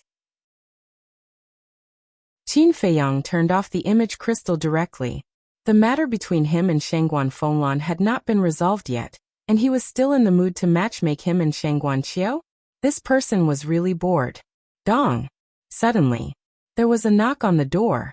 Qin Feiyang put away the image crystal, looked at the stone door of the cultivation room, and asked, Who is it? Young lord, the immortal general is looking for you. Jiang Dafei's voice sounded. Qin Feiyang waved his hand, and the stone door quickly opened. Jiang Dafei was standing outside. Jiang Dafei was holding the image crystal in his hand, and a man in black armor was floating above it. It was the immortal general. Jiang Dafei walked into the cultivation room and pointed the image crystal at Qin Feiyang. Young lord, how have you been? The immortal general chuckled. What are you doing? Qin Feiyang asked with a smile. I've already asked the Qin emperor. The Qin emperor said that we should muddle along with the two young lords. The immortal general said. Muddle along? Qin Feiyang was stunned, then looked at the immortal general with a smile and did not say anything. Ahem. Young lord, I'm not lying to you. These are the Qin emperor's original words. The immortal general was very uncomfortable. He felt that Qin Feiyang's eyes seemed to have an inexplicable meaning. Qin Feiyang retracted his gaze and nodded. Got it. Is there anything else? The immortal general was a little uncomfortable when he heard this. Was he not going to pursue the matter? That was not right. When did the young lord become so easy to talk to? Is there anything else? Qin Feiyang asked. Yes. The immortal general came back to his senses and hurriedly said, The Qin emperor also said that we should not go to the hell of the Nether King. The hell of the Nether King? Qin Feiyang was stunned. Jiang Dafei was also puzzled. Chapter 2543. Looking at Qin Feiyang's reaction, the divine general asked in surprise. You still don't know? Know what? Qin Feiyang was suspicious. It's the Nether King's hell. In the past few days, the news of the Nether King's hell has spread like wildfire in the north. Even the west, south, and east have spread. And you are in the Dragon God Palace, yet you still don't know. What have you been doing every day? The divine general was speechless. Is there a need to ask? Needless to say, I must have been hiding in the castle to cultivate. Qin Feiyang said. Jiang Dafei asked curiously, Lord Divine General, what exactly is this Nether King's Hell? It's a long story. After the Divine General finished speaking, he looked at Qin Feiyang and said, if you are interested, you can ask Yizhong, he knows about this. All right. Qin Feiyang nodded. You are now Yizhong's disciple. There are many opportunities to get close to him. You have to hurry up and complete the mission. The Divine General reminded. I know, Qin Feiyang said. All right then. I won't disturb you anymore. The Divine General smiled, and the shadow quickly dissipated. Qin Feiyang looked at Jiang Dafei and said, you can continue to cultivate as well. Yes. Jiang Dafei respectfully replied, put away the image crystal, and turned to walk out of the cultivation room. Nether King's Hell. Qin Feiyang lowered his head and muttered, what kind of place was this? Suddenly, Qin Feiyang stood up and left the castle, appearing in the cave. When he walked out of the cave and looked at the cave inside and outside the valley, his expression couldn't help but be helpless. At this moment, 5 young men gathered outside Yi Shui's cave, whispering to each other, as if discussing how to meet Yi Shui. These 5 people had extraordinary temperaments. Their cultivation was not weak either. Peak 9 Heaven's realm. With their powerful cultivation, they occupied the most advantageous place. The cave was right beside Yi Shui. However, even though they were close by, they had not even seen Yi Shui for the past few days. They had also tried many methods. For example, inviting Yi Shui out to play. Or he could find an excuse to look for Yi Shui to discuss cultivation. Anyway, as long as it was a method they could think of, they had already used it. However, from the beginning to the end, Yi Shui ignored them, which made them very angry. Cough cough. Qin Feiyang clenched his fist and coughed dryly. Looking at the backs of the 5 people, he said, can you make way? Get lost. Can't you see we're busy? The 5 of them shouted without even turning their heads. However, as soon as he finished reprimanding him, his expression froze. This voice. The 5 of them turned around at the same time and looked at Qin Feiyang. Their expressions changed immediately. You're the ones who should get lost. In any case, I'm the first one to live here. You guys didn't even inform me before moving in. I want to ask, are you ignoring my existence? Qin Feiyang looked at the 5 of them expressionlessly. Li Buer, you've gone overboard. This is not your private territory. Why should we inform you? One of them said unhappily. This was a young man in purple. He was handsome and tall, full of arrogance. Qin Feiyang was stunned. The corners of his mouth curled up slightly as he looked at the 5 of them and smiled. You're still being arrogant with me? Don't misunderstand. We don't know him. Yes. We don't even know his name. He's the one who provoked you. You should look for him. It has nothing to do with us. Seeing that the situation was not good, the other 4 quickly took a few steps back, keeping a distance from the young man in purple. You guys. The young man in purple looked at the 4 of them angrily. The 4 of them ignored him. He cursed in his heart. Are you stupid? Don't you know what kind of person Li Buer is? Aren't you looking for trouble by challenging him? Besides, Li Buer was Yizhong's disciple and had a close relationship with Yi Shui. Offending Li Buer was equivalent to offending Yi Shui. Only an idiot would stand with him if he could do such a stupid thing. Qin Feiyang glanced at the 5 of them, rolled up his sleeves, looked at the young man in purple, and said, What did you say just now? Say it again for me. What do you want? The young man in purple was panicking. What do you think I want? Qin Feiyang looked at him with a smile. His eyes were like a weasel looking at a chick. The young man in purple looked at the 4 of them for help. Seeing that the 4 of them were still ignoring him and were even gloating, he panicked even more. I'm sorry. I didn't choose my words just now. Can you not be calculative with me? How about this? I'll give you a pinnacle divine artifact as a greeting gift. The young man in purple hurriedly said. A pinnacle divine artifact? Are you trying to dismiss a beggar? Do I look like someone who lacks a pinnacle divine artifact? Qin Feiyang smiled mockingly. The The young man in purple's expression froze. That's right. Not only did this person obtain a supreme divine artifact in the Divine Weapon Pavilion, but he also obtained several legendary divine artifacts. Why would he care about a mere pinnacle divine artifact? How about this? I won't make things difficult for you. 100,000 soul stones a month. Just treat it as the rent. Qin Feiyang smiled. What? 100,000 a month? The rent? The young man in purple was dumbfounded. And he even treated this place as his private territory? How could there be such an unreasonable person? Do you think it's too little? 200,000 a month then? Qin Feiyang said. The young man in purple roared. Li Buer, you can't be so shameless. If you want to win the heart of a beauty, you have to pay a price. How can it be possible for a pie to fall from the sky, right? Qin Feiyang said with a smile. The young man in purple's face turned pale. How was this unreasonable? He was simply a scoundrel. The other four hid at the side and couldn't stop laughing at his misfortune. Don't laugh. Not only him. You guys have to pay the rent too. Not a word less. And not only you guys, everyone within a radius of 10,000 miles in this valley has to pay. Qin Feiyang looked at the four of them and said. What? The four of them were stunned.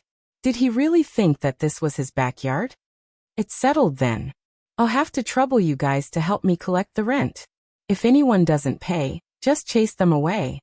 Qin Feiyang said to the five of them and walked toward Yi Shue's cave abode. The five of them twitched their faces. He actually asked them to help collect the rent? That was too much. Qin Feiyang ignored them and stopped outside the cave abode. He asked, can I go in? There was a stone door in Yi Shue's cave abode. Boom. Not long after he said that, the stone door slowly opened. Their relationship is indeed extraordinary. Looking at this scene, the five of them were filled with envy. Do you see my relationship with Yi Shue? As long as you guys are obedient, I might even matchmake you guys together. Qin Feiyang smiled secretly at the five of them and strode into the cave abode. The five of them wanted to follow him in shamelessly. However, just as they reached the entrance, the stone door closed with a bang. The five of them were helpless. Do you guys believe him? The purple-robed young man asked. Believe what? The other four of them were suspicious. He will matchmake us together? The purple-robed young man said. As if we would believe him. It's obvious. Why wouldn't he do such a good thing himself and give it to us? The four of them sneered. What should we do then? Are we really going to help him collect the rent? The purple-robed young man frowned. Dream on. This isn't his territory. I'm not going. I want to see what he dares to do to me. That's right. Although he's the disciple of the Grand Hall Master, he can't be so unreasonable. However, we can join forces with others to suppress his arrogance. Good idea, let's go. The five of them left indignantly. In the cave abode. As soon as Qin Feiyang walked in, he realized that it was a completely different world. Yi Shue's cave abode was several times bigger than his. It was also beautifully decorated. The floor was covered with white jade, and there was not a speck of dust. There were also various ornaments carved from agate and jade hanging on the walls. There was even an independent living room, lounge, and cultivation room. There was also furniture. Qin Feiyang glanced at everything and shook his head. It's just a temporary residence. Is there a need for this? It was simply a waste of time to do all this. A woman's mind was indeed different from others. Don't use your man's mind to measure us women. Yi Shue was wearing a snow-white dress and sitting on a chair carved from mahogany, looking at Qin Feiyang. She looked like an otherworldly fairy. All right. Why don't you cut the crap? Do you know about hell? Qin Feiyang sat opposite Yi Shue casually and asked. Yi Shue was stunned and asked suspiciously, Why are you asking about this? Qin Feiyang smiled and said, Isn't everyone talking about it now, so I'm curious. A few days ago, I've already asked Grandpa, but he didn't say anything. Instead, he told me not to ask around. And he also told me to tell you not to mess around and stay in the Dragon God Palace to cultivate. Yi Shue said. Why? Qin Feiyang asked. Yi Shue's words were completely out of his expectations. I don't know either. Yi Shui shook her head and said, but since Grandpa said so, it must be for our own good. I admit that. But don't you think it's strange? There are so many people in the Dragon God Palace. Why are we not allowed to ask around? Qin Feiyang frowned. Nonsense. We are the people closest to him, Yi Shui said. The people closest to him? Qin Feiyang was slightly stunned and shook his head with a smile. You are the person closest to him, so I don't object.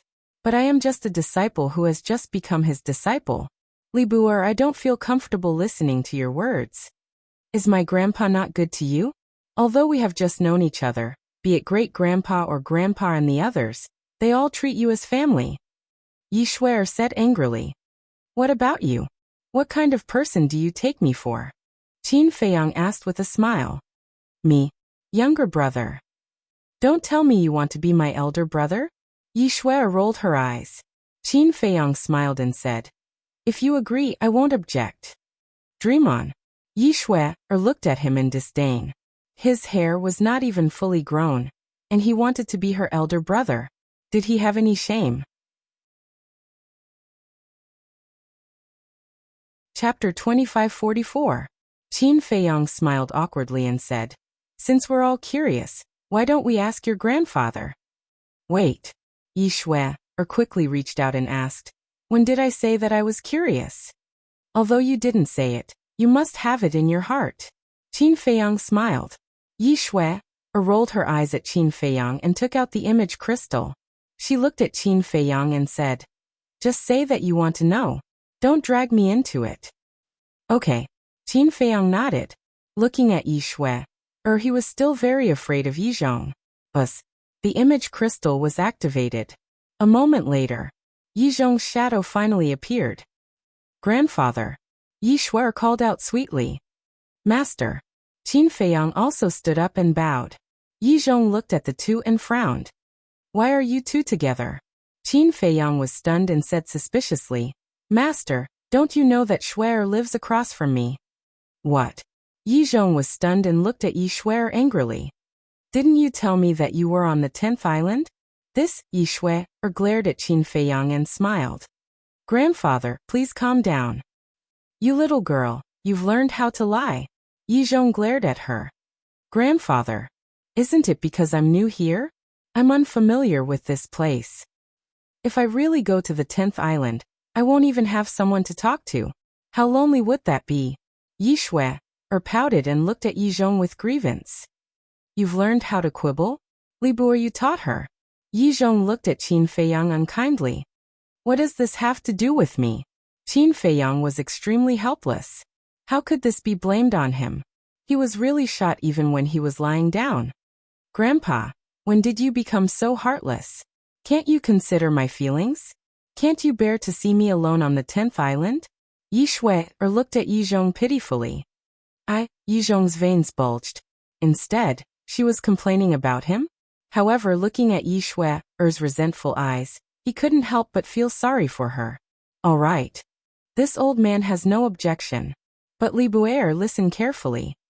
Yizhong sighed helplessly and looked at Qin Feiyang. Please speak. Qin Feiyang said. Since he had already been shot, he didn't care if he got shot again. You and Shui must maintain a pure friendship. The biggest restriction is that you are siblings. Yizhong said. Grandpa, what are you saying? Yi Shui was speechless. Qin Feiyang was also stunned. He chuckled and said, don't worry, my relationship with your granddaughter will always be as pure as the water in the mountain spring. That's good. Yizhong nodded and looked at the two of them. Then tell me, why are you looking for me? Qin Feiyang glanced at Yi Shui and said with a smile, Sister Shui wants me to ask you, what's the situation in the Nether King's Hell? Li Buer. Yi Shui immediately flew into a rage. Didn't he say not to bring her along? Now he actually said that she wanted to ask. Wasn't he deliberately tricking her? Also, what the hell was Sister Shui? Did he really want to be her brother? Yizhong glared at Yi Shui and looked at Qin Feiyang. He said expressionlessly, the Nether King's Hell has nothing to do with you. Don't ask blindly. Master, even if you don't tell us now, We will find out sooner or later. There's no need to hide it from us. Qin Feiyang said. What us? It's obviously you who wants to know. I told you not to bring me along. Why don't you understand? Yi Shui grabbed the flesh on Qin Feiyang's waist and gritted her teeth. It hurts. Let go. Qin Feiyang also grimaced in pain. Looking at the two of them staring at each other, Yi Zhong's old face was full of helplessness and said, all right, both of you are not young anymore, but you are still like children. Yi Shui finally let go of the devil's claws and smiled at Yi Zhong. This Nether King's hell is actually a treasure left by the dragon's dragon god for the dragons. Yi Zhong said. Treasure? Qin Feiyang and Yi Shui looked at each other, then looked at Yi Zhong curiously. Yi Zhong asked, do you know where the dragon's heaven-defying artifact came from? The two of them shook their heads. Wait. But Qin Feiyang suddenly quivered and asked, they couldn't have gotten it from the Nether King's hell, right? That's right. The 10 ancestral dragons' heaven-defying artifacts were all found in the Nether King's hell. But now, it's all thanks to Qin Feiyang. Yi Zhong sighed. It can't be. What kind of place is this? There are even heaven-defying artifacts? Qin Feiyang and Yi Shui looked at each other. The Nether King's hell is also a secret of the dragons, so not many people know about it. And the Nether King's hell only opens once every 10,000 years. Although there are a lot of treasures hidden inside, it is also extremely dangerous. Even an imperishable realm expert like me will die if I'm not careful. Yi Zhong said. So terrifying? Qin Feiyang and Yi Shui were shocked. Yes. Because in the Nether King's hell, you can't use heaven-defying artifacts or activate heaven-defying techniques. Even your cultivation level has to be suppressed to the 9 heavens realm. Yi Zhong said. Then what if you use heaven-defying artifacts, activate heaven-defying techniques, or don't suppress your cultivation level? Yi Shui asked. There are rules and restrictions in the Nether King's hell. If you violate these rules, you will be killed by the power of the rules. Yi Zhong said. In other words, when entering the Nether King's hell, your cultivation level can't exceed the 9 heavens realm? Qin Feiyang said. Yes. Yi Zhong nodded. No wonder even you are so afraid. Qin Feiyang suddenly understood and said, then why did the dragons open such an important thing to the public this time? This is my suggestion. Yi Zhong said. Your suggestion? The two were stunned. Yes. The purpose of this old man's actions is precisely to lure Qin Feiyang. Yi Zhong didn't hide and told the truth. Qin Feiyang's pupil shrank slightly. It turned out that this was a conspiracy against him. So that's why you didn't let me and Shui inquire about it? Yes. Knowing that the Nether King's hell, with Qin Feiyang's character, even if he knows that it is dangerous, he will definitely take the risk. Because not only are there heaven-defying artifacts in the Nether King's hell, there are also heaven-defying techniques. There are even inheritances of the power of laws. When the dragons and Qin Feiyang meet, a fierce battle will be inevitable. If you go in, you might be affected. Of course. The Nether King's hell itself is very dangerous. You don't have to risk your lives for some external things. Cultivating in peace is the right way, Yi Zhong said. There are even inheritances of the power of laws. The shock in Qin Feiyang's heart could no longer be described with words. What kind of place was this? Yi Shui asked. Then Grandpa, will you go to the Nether King's hell when the time comes? Of course Grandpa will go. Because this plan is what Grandpa came up with. This time, we must get rid of Qin Feiyang. If we let him grow like this, I'm afraid that even Grandpa won't be his opponent. Yi Zhong shook his head and said. Qin Feiyang furrowed his brows without leaving a trace. He said, Master, this disciple has something to say. You'll have to bear with it. Speak. Yi Zhong looked at Qin Feiyang. The one who has a grudge with Qin Feiyang is the dragons. Even if we want to get rid of Qin Feiyang, that's the dragon's business. What does it have to do with you? Why do you have to get involved? This is not good for you. What's more, Qin Feiyang has never targeted you before. Qin Feiyang said. Yi Zhong was silent. After a long time, he shook his head and smiled, saying, Let's work for our own masters. Originally, Qin Feiyang wanted to persuade Yi Zhong not to meddle in these affairs and live out his remaining years in peace. But now it seemed almost impossible. This old man still has things to do. That's all. Don't bully Shuer. Yi Zhong stared at Qin Feiyang and gave him a meaningful warning. Then the shadow dissipated. Yi Shuer, or also put away the image crystal inside. I really didn't expect that the Nether King's hell was actually a conspiracy. Qin Feiyang's eyes flashed. He looked at Yi Shuer and asked, "What do you think of what your grandfather has done?" "Grandpa has his own thoughts. As a junior, I have no right to interfere, nor am I qualified to judge." Yi Shuer shook her head. Qin Feiyang nodded. Indeed. No matter who it was, they couldn't judge the most respected elder in their heart, especially his own grandfather. However, he had to make a choice. If he really couldn't persuade Yi Zhong, then he could only eliminate all future troubles. Yi Shuer rolled her eyes and looked at Qin Feiyang maliciously, saying, "You already know what you want to know. Now, it's time for me to settle the score with you." "Settle what score with me?" Qin Feiyang smiled embarrassedly as he retreated. "What do you think?" Yi Shuer stared with her almond-shaped eyes. Seeing that the situation was not good, Qin Feiyang turned around and rushed to the stone door. He smashed the stone door with a punch and ran out. "You even destroyed my cave? Stop right there." Yi Shuer shouted angrily and chased after him. But when she chased after him and saw the scene outside, she was stunned. At this moment, Qin Feiyang also stopped in the air and looked in front of him in shock. There were no less than hundreds of people gathered in front of him. And above the valley, there was also a sea of people. Counting inside and out, there were at least 50 to 60,000 people. Moreover, the cultivation of these people were almost all at the Nine Heavens realm, or the Great Perfection realm. The purple-clothed youth from before was also in front of the crowd. After everyone looked at Yi Shuer, they all stared at Qin Feiyang, their eyes filled with anger. "What's going on?" Yi Shuer's face was filled with confusion. "Haha. Aren't you guys too polite? You actually came here personally to pay the rent. All right then. 100,000 per person, hand it over." Qin Feiyang laughed out loud. "Pay the rent?" Yi Shuer was startled. She looked at Qin Feiyang's back view suspiciously. What the hell was this kid doing now? "You really dare to ask for it? Who do you think you are? The master of the Dragon God Palace? What qualifications do you have to collect rent? Don't think that just because you are the disciple of the Grand Hall Master, you can be lawless and do whatever you want. Let me tell you, no matter how high your status is, you still have to follow the rules." The group of people immediately began to suppress him. Chapter 2545. Qin Feiyang was startled. He frowned and said, "You're not here to pay the rent." "Of course. You can tell from our faces that we're here to punish you, you bastard. I've never seen someone as shameless as you in my life. Pay the rent." "No way."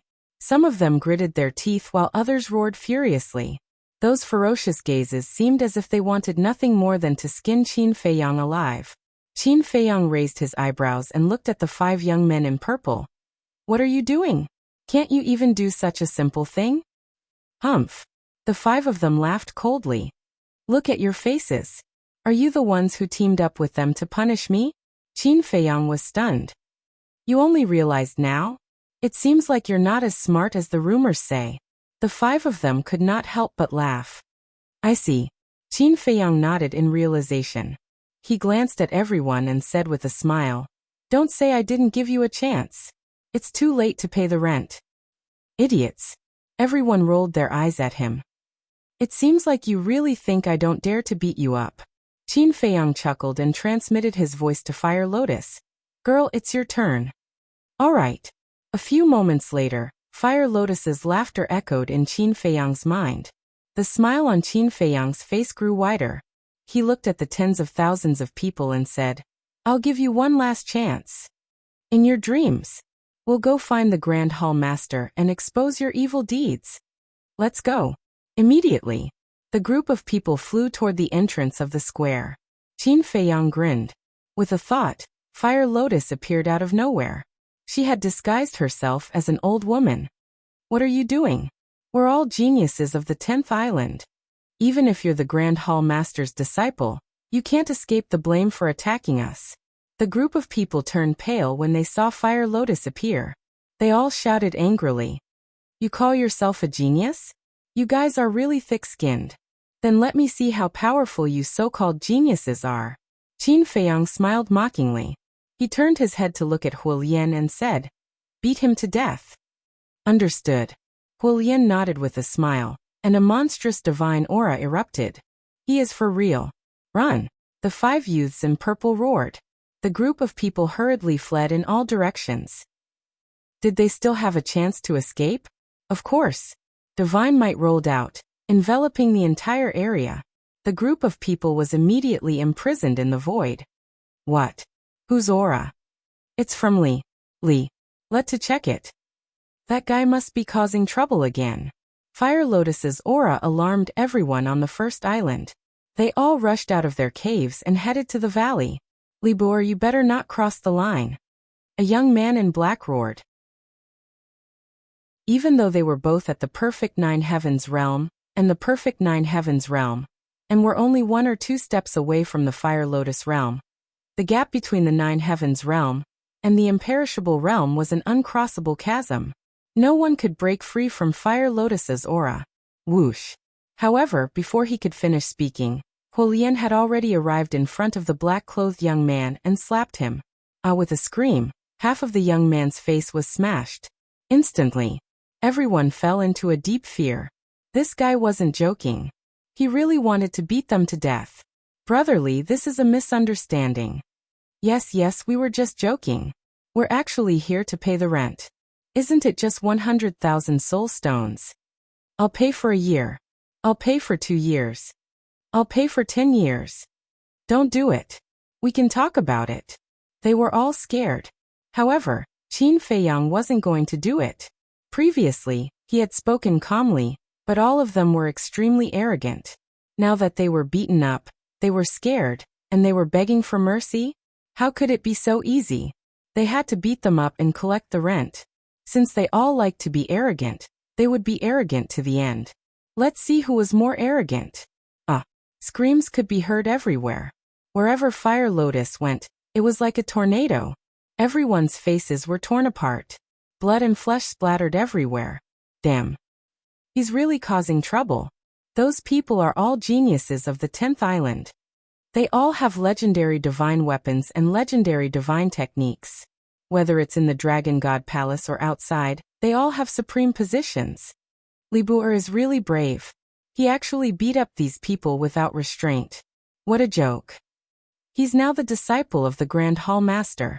In terms of identity and status, who can compare with him in the Dragon God Palace? People who had rushed over from all directions were dumbfounded when they saw this scene. This guy's arrogance had reached the point of lawlessness.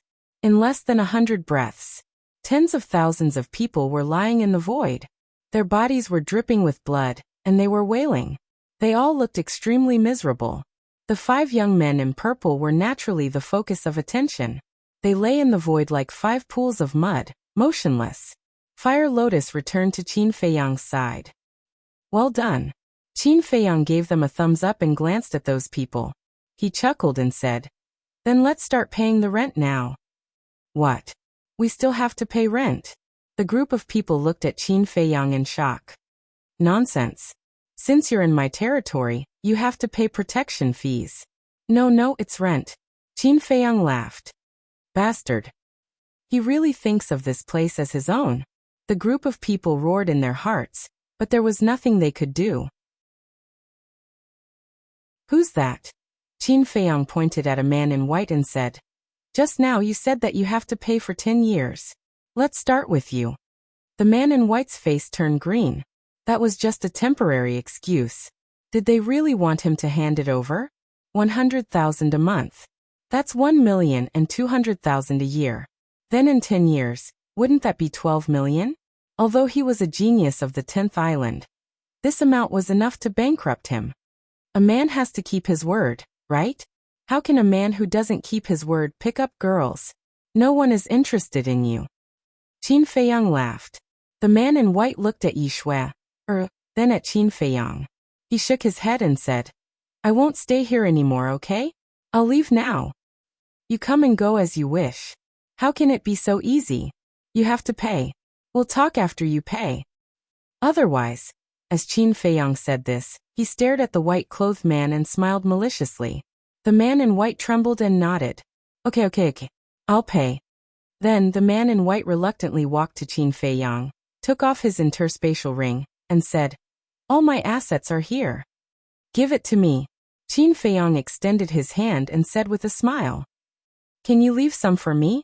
The man in white looked at Qin Feiyang pitifully and said, Why don't you pay for a year first? How can you do that? I'll tell you the truth. Yi Shui, likes a man who keeps his word. Qin Feiyang glanced at Yi Shui, behind him and chuckled. The man in white looked at Yi Shui, How could he be in the mood to think about Yi Shui, Qin Feiyang raised his eyebrows and said, I'm talking to you nicely. You won't listen again, will you? I'll give it to you. The man in white's eyes trembled, and he quickly handed the interspatial ring to Qin Feiyang. Qin Feiyang chuckled and grabbed the interspatial ring, but the man in white didn't let go. His face was full of unwillingness. Qin Feiyang glared at Fire Lotus and said, Continue to beat him up. No. The man in white's body shook and he hurriedly let go. His expression also became dispirited. It wasn't easy for him to accumulate the treasures in the interspatial ring. Now he was giving it away for nothing. Qin Feiyang held the interspatial ring and dripped blood on it to claim ownership. He checked it. There were about 8 million soul stones, billions of divine gems, some low-level divine arts, divine weapons, elixirs, and so on. Although it's less than 12 million soul stones, it's not bad. You can stay here in peace from now on. Okay. You'll be next door to Shui. Qin Feiyang chuckled. Next door? The man in white was stunned. If that was the case, it seemed to be a good thing. Li Buer, if he lives next door to Yi Shui. Where will we live?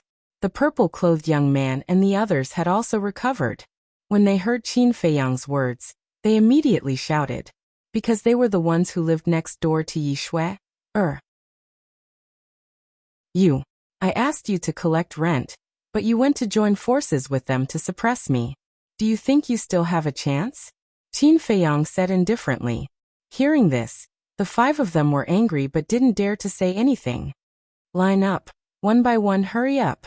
1 payment per year, no credit. Qin Feiyang shouted. I see. I thought something big had happened. Sex is like a knife on the head. This saying is true. Yes. If these people didn't covet Yi Shui, how would they end up like this? But then again, this Li Buer is really good at doing business. 100,000 soul stones per person per month. In the long run, these soul stones are enough for him to use for a lifetime. No. Didn't you hear him just now? 1 payment per year? In other words, each person has to pay 2 million soul stones now. Look at the 50 to 60,000 people here. How terrifying is this number when added up? The onlookers discussed animatedly. Yi Shui, finally understood, and a row of black lines appeared on her forehead. This scoundrel brat actually used her to openly enclose the land and collect rent? Humph. I'll let you be happy first. Yi Shui, secretly snorted. Although there were many people, it ended very quickly. Qin Feiyang was also overjoyed. Taking 50,000 people as an example, each person received 2 million soul stones, which added up to 60 billion. Earning 60 billion soul stones out of thin air. Even he couldn't help but admire himself. This was too business-minded. The 50 to 60,000 people wailed in their hearts. What was the difference between this and bandits? Chapter 2546. Li Buer, where's my share? Right at this moment, Yi Shui, slowly walked in front of Qin Feiyang, turned her head to look at Qin Feiyang, and asked with a standard smile. Qin Feiyang's expression stiffened, and he smiled awkwardly. You are Master's biological granddaughter. Do you still care about this little bit of soul stones? Whether I care or not is one thing. Whether I want it or not is another thing. Since you're using me to do business, I naturally have a share. Yi Shui said. Cough cough. Qin Feiyang coughed dryly and asked. Then how do you think we should split it? 9 and 1. Yi Shui said. Sure. Qin Feiyang nodded without hesitation. Yi Shui shook her finger and said with a smile. You might have misunderstood. What I said was, I'll take 9 and you'll take 1. Qin Feiyang's body stiffened, and he said angrily. Then I'll just give you all of it? This woman's appetite was really big. Yi Shui said. If you want to give all of it to me, I won't object. In your dreams. I'll take 9 and you'll take 1. After all, I'm the one who contributed to this matter. Qin Feiyang snorted coldly. No. Although you contributed, without me, would you have been able to get these soul stones? At most, I'll take another step back. I'll take 8 and you'll take 2. Yi Shui shook her head. Even if you're a woman, you have to be reasonable. I can take another step back. I'll take 7 and you'll take 3. This is my bottom line. Qin Feiyang said. Looking at this scene, the 50 to 60,000 people were infuriated, taking their soul stones and bargaining in front of them. Did he not consider how they would feel? How could a person be so shameless? What are you doing? Suddenly, an angry shout was heard. Following closely, a white-clothed old man broke through the air like lightning. Not good. Qin Feiyang was shocked. He hurriedly sent the fire lotus to the ancient castle and put all the soul stones into the universe ring. Grand Hall Master. However, the others were overjoyed, as if they had seen a life-saving straw. Whoosh. Very soon, Yi Zhong landed in the air above the valley and looked at the people around him. He lowered his head to look at Qin Feiyang and said angrily, What are you doing now? Nothing. Qin Feiyang shook his head. Grand Hall Master, you must uphold justice for us. This Li Buer is like a bandit, openly robbing us of our soul stones. Look, he beat us up like this. Is there still any law? The 50 to 60,000 people looked at Yi Zhong and complained. Yi Zhong's face was dark as he glared at Qin Feiyang and said angrily, Can't you stop? Master, I'm innocent. Qin Feiyang lowered his head, feeling wronged. You're still being wronged? Can you be more shameless? So many people saw it with their own eyes. How are you going to deny it? The 50 to 60,000 people kept complaining. Qin Feiyang glanced at those people and looked at Yi Zhong. He sighed and said, Master, there's something you don't know. Yi Zhong was so angry that he laughed and said, Then tell me, why don't you have a reason to do this? Hey, look, they're all from the 10th island, but why did they come to the first island? Qin Feiyang said. Yi Zhong was slightly taken aback. He glanced at the 50 to 60,000 people suspiciously and said, Yes, why did you come to the first island? We. The 50 to 60,000 people were a little guilty. Qin Feiyang said angrily, Master, in fact they're here to tease your granddaughter. What? Yi Zhong's eyes widened in anger. Grand Hall Master, it's not what he said. Don't listen to his nonsense. Li Bu, do you have any shame? Not only did you rob us of our soul stones, but you're also making false accusations? The group of people stared at Qin Feiyang angrily. I should be the one asking you this. Do you have any shame? You even bullied a girl? Master. Shui is your granddaughter, so she's also my family. Shui was bullied by them, so I couldn't stand it. That's why I taught them a lesson. If Master still thinks that I've done wrong, then I'm willing to accept the punishment. Qin Feiyang lowered his head and said, Oh my God. It's a pity that he didn't become an actor. Yi Shui rubbed her forehead. Even she was starting to believe it. Yi Zhong took a deep look at Qin Feiyang and asked Yi Shui, Shui, is that true? Whoosh. Everyone present turned to look at Yi Shui, in unison. Yi Shui, glanced at the 50 to 60,000 people with a trace of disgust in her eyes. She looked at Yi Zhong and nodded. Yes. Miss Shui, did we offend you? Why did you follow Li Bu, to frame us? The 50 to 60,000 people immediately wailed. This was really like having to suffer in silence, unable to voice out the bitterness. As for Yi Zhong, he was furious. Instead of cultivating on the 10th island, all of you came to the first island to cause trouble. Are you worthy of the resources that the Dragon God Palace gave you? Believe it or not, I'll kill all of you right now, Yi Zhong shouted. Grand Hall Master, please spare us. The 50 to 60,000 people hurriedly knelt in the void. Yi Zhong shouted. Go back immediately and reflect on your mistakes. Yes. The group of people nodded and hurriedly flew to the 10th island as if they were fleeing for their lives. Their speed was extremely fast. They disappeared in the blink of an eye. Their hearts were even more bitter. They thought that Yi Zhong would uphold justice for them, but they didn't expect that they would still be the ones to suffer. They had already paid the rent, but they were still chased back. Wouldn't that mean that the soul stones were wasted? The gains did not make up for the losses. Li Buer, you bastard, I won't let you off. Countless people roared in their hearts. Yi Zhong glared at Qin Feiyang angrily and said to Yi Xue, Xue, you go to the 10th island too. Not going. Yi Xue shook her head. Yi Zhong frowned. Yi Xue tugged at Qin Feiyang's arm. What? Qin Feiyang turned to look at her. Help me tell them. Yi Xue transmitted her voice. Dream on. Qin Feiyang smiled secretly. He couldn't wait for Yi Xue to go to the 10th island. This way no one would disturb him, and he wouldn't have to be on tenterhooks all day long under Yi Xue's nose. You're not going to help me, right? Then don't blame me for being ruthless. I'll tell Grandpa the truth now. Yi Xue thought to herself.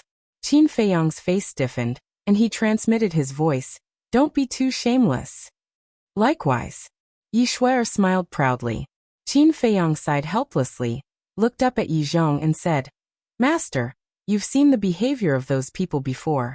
Isn't letting Xue go to the 10th island the same as sending her to a wolf's den?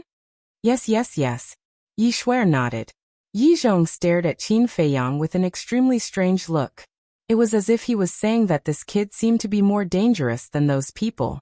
Qin Feiyang coughed dryly and said with a smile, Master Xue is my sister. I'll definitely take good care of her. Don't worry. Sister? The corner of Yi Zhong's mouth twitched. It seems that Xue is older than you. Yi Xue also looked at Qin Feiyang unhappily. Qin Feiyang said, If you're really worried, then you can take Xue with you. That's not good. Grandpa is always busy. He doesn't have time to take care of me. Yi Xue looked at Qin Feiyang and said, No matter how busy Master is, he can't just leave you alone. After all, you're his biological granddaughter. Qin Feiyang smiled. My biological granddaughter doesn't seem to be that close to him. I don't have any freedom at all. Yi Xue said bitterly. Yi Zhong's face darkened, and he said angrily, Enough. Stop singing the same tune. Who are you putting on a show for? Qin Feiyang and Li Buer smiled embarrassedly. Xue, I'll allow you to stay here, but you'd better listen to me. Cultivate well. Don't pick up the bad stuff instead of the good stuff. And you, Li Buer, if you lead Xue astray, I won't forgive you. Yi Zhong glared at the two of them, then turned around and left. It seems that your granddaughter doesn't need me to take care of her. She's a bad woman to begin with. Qin Feiyang muttered. What did you say? Yi Xue was stunned and immediately glared at Qin Feiyang coldly. Nothing. Qin Feiyang hurriedly waved his hands. Does this woman have clairvoyant ears? How could she hear that?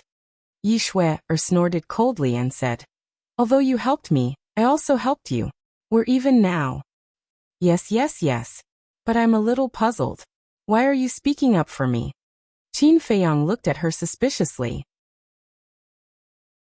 Those annoying flies have been bothering me all day. I've long wanted to chase them away. Yi Xue said. I see. In that case, I've also helped you solve a huge problem. In return about the soul stone, Qin Feiyang smiled. Cut it out. I'll take another step back. 50-50. Yi Xue said. Only a fool would agree to that. Goodbye. Qin Feiyang rolled his eyes and rushed into the cave abode without looking back. He had always been the one robbing others. No one could rob him. Li Bu or Yi Xue fiercely rushed towards Qin Feiyang's cave abode. Inside the cave abode, hearing Yi Xue's voice, Qin Feiyang hurriedly called out Fire Lotus and said, Quick, set up a barrier. Fire Lotus shook her head and smiled. With a wave of her hand, a barrier appeared immediately. Yi Xue was caught off guard and crashed into the barrier. She was dizzy and embarrassed. Bastard. This made her even angrier. Shui, you're a lady of a noble family. How can you do this? Qin Feiyang walked to the entrance of the cave abode and looked at Yi Shui, outside the barrier. He chuckled. Don't be so smug. Yi Shui gritted her teeth. In front of this bastard, no matter how good her temper was, she would still go crazy. So what if I'm smug? If you have the ability, come in. Qin Feiyang looked at her mockingly. You. Yi Shui was so angry that her whole body trembled. But suddenly, she took a deep breath and the anger on her face dissipated. She said with a smile, You're right. I'm a lady of a noble family. It's not worthwhile to be angry with you. That's right. A lady should be like a lady. Don't be like a tigress all day. In the future, who would dare to marry you? Qin Feiyang laughed. You. Yi Shui's anger, which she had suppressed with great difficulty, rose up again. I'll endure it. Yi Shui's chest heaved up and down. She glared fiercely at Qin Feiyang, then turned around and returned to her cave abode without looking back. Chapter 2547. Qin Dage, have you ever thought about why Yi Shui insisted on staying on the first island? Is it really because she's not familiar with the place and is afraid of being alone? Huo Lian walked behind Qin Feiyang and asked as she looked at Yi Shui's back. What do you mean? Qin Feiyang was stunned. Don't you realize that Yi Shui seems to rely on you too much? Fire Lotus said. Really? Qin Feiyang scratched his head. He really didn't realize it. Your EQ is terrifyingly low. I finally understand why you and the mermaid princess spent so much time together. Looks like I'll have to teach you a lesson when I'm free. Fire Lotus shook her head. You're still single and you still want to teach me a lesson? Girl, let's talk about it after you get married. Qin Feiyang laughed. Qin Dage. Fire Lotus's cheeks flushed red as she stomped her feet angrily. If the big shots of the Ninth Heaven Palace saw this, they would definitely be dumbfounded. The palace lord of the Ninth Heaven Palace was stomping her feet like a little girl.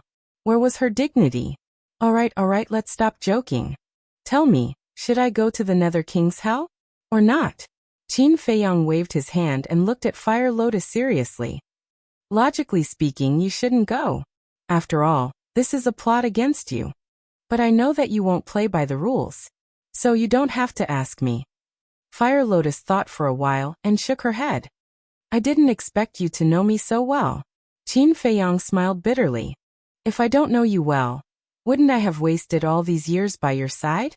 Fire Lotus rolled her eyes and said, But you really have to think about this. Qin Feiyang nodded. He couldn't use his divine artifact or the six-word divine art. Even Fire Lotus and the others couldn't help. It would be a headache if they were to face off against the dragons.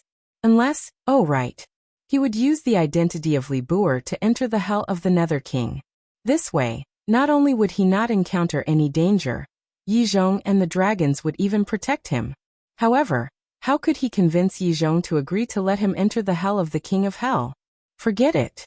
He would think about these questions after the Hell of the Netherworld King opened. The most important thing right now was to quickly cultivate. After all, at that time, all of his trump cards would be useless.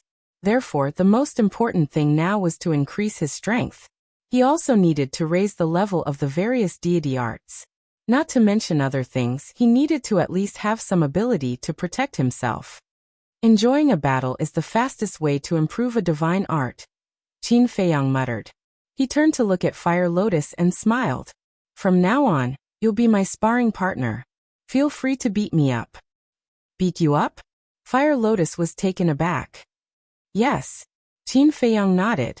Fire Lotus raised the corner of her mouth and smiled. Then I won't be polite.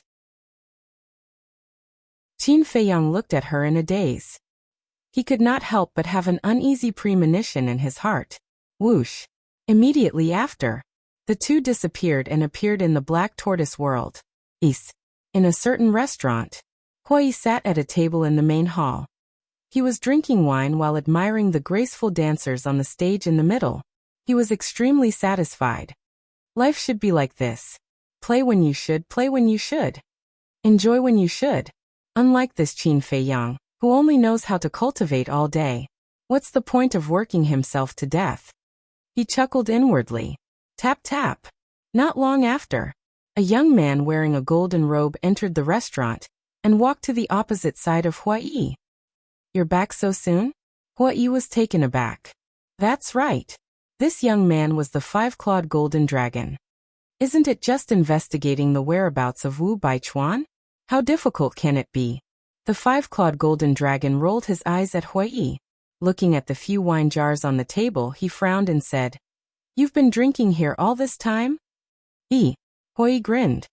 Are you here to help or to eat, drink, and have fun? The five-clawed golden dragon was very dissatisfied. Huai said, Of course I'm here to help and have some fun while I'm at it.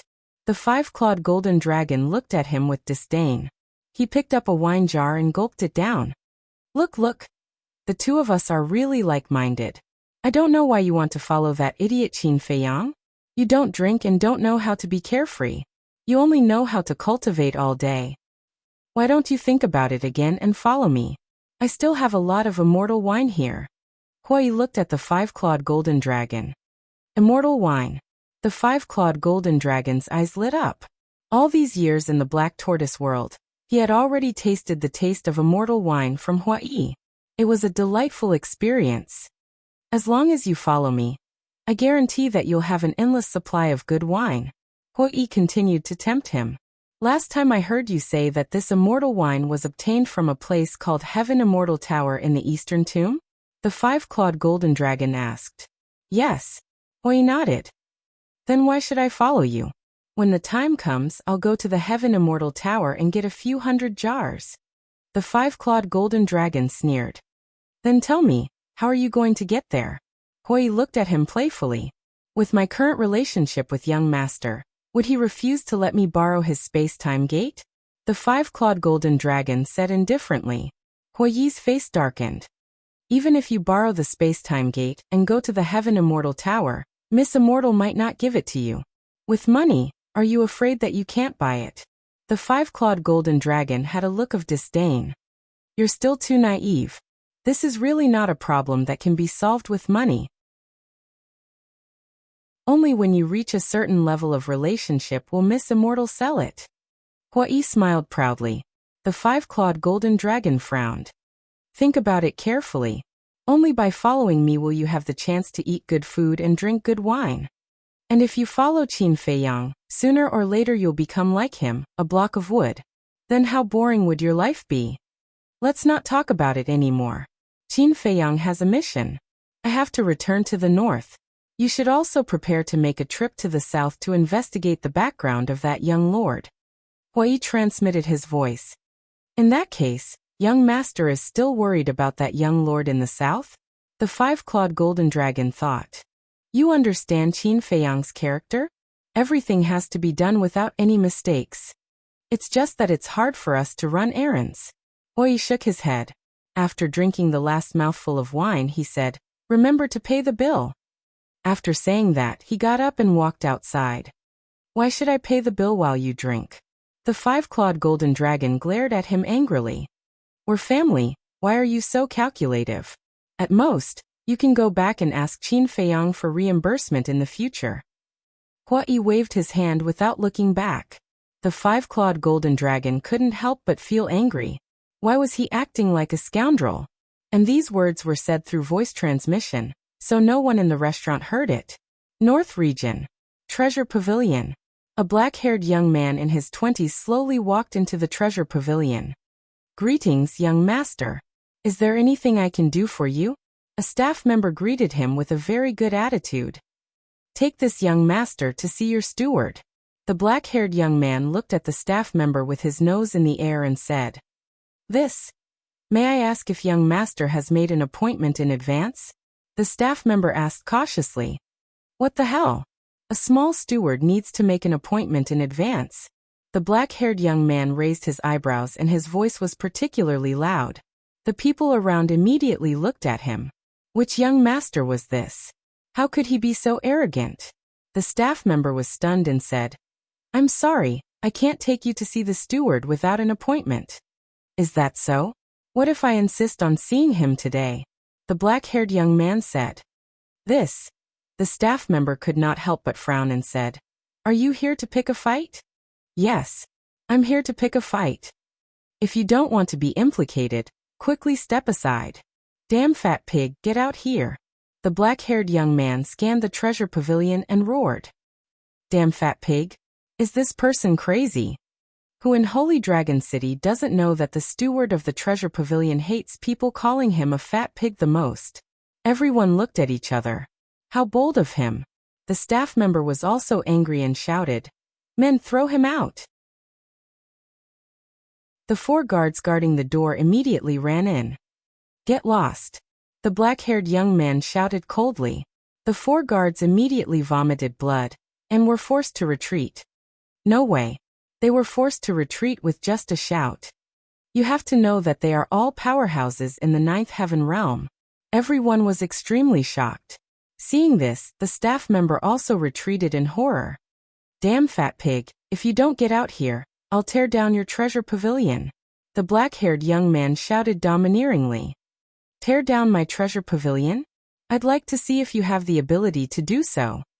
Accompanied by a gloomy voice, the manager of the treasure pavilion dragged his fat body out. You're finally willing to come out. The black-haired young man chuckled.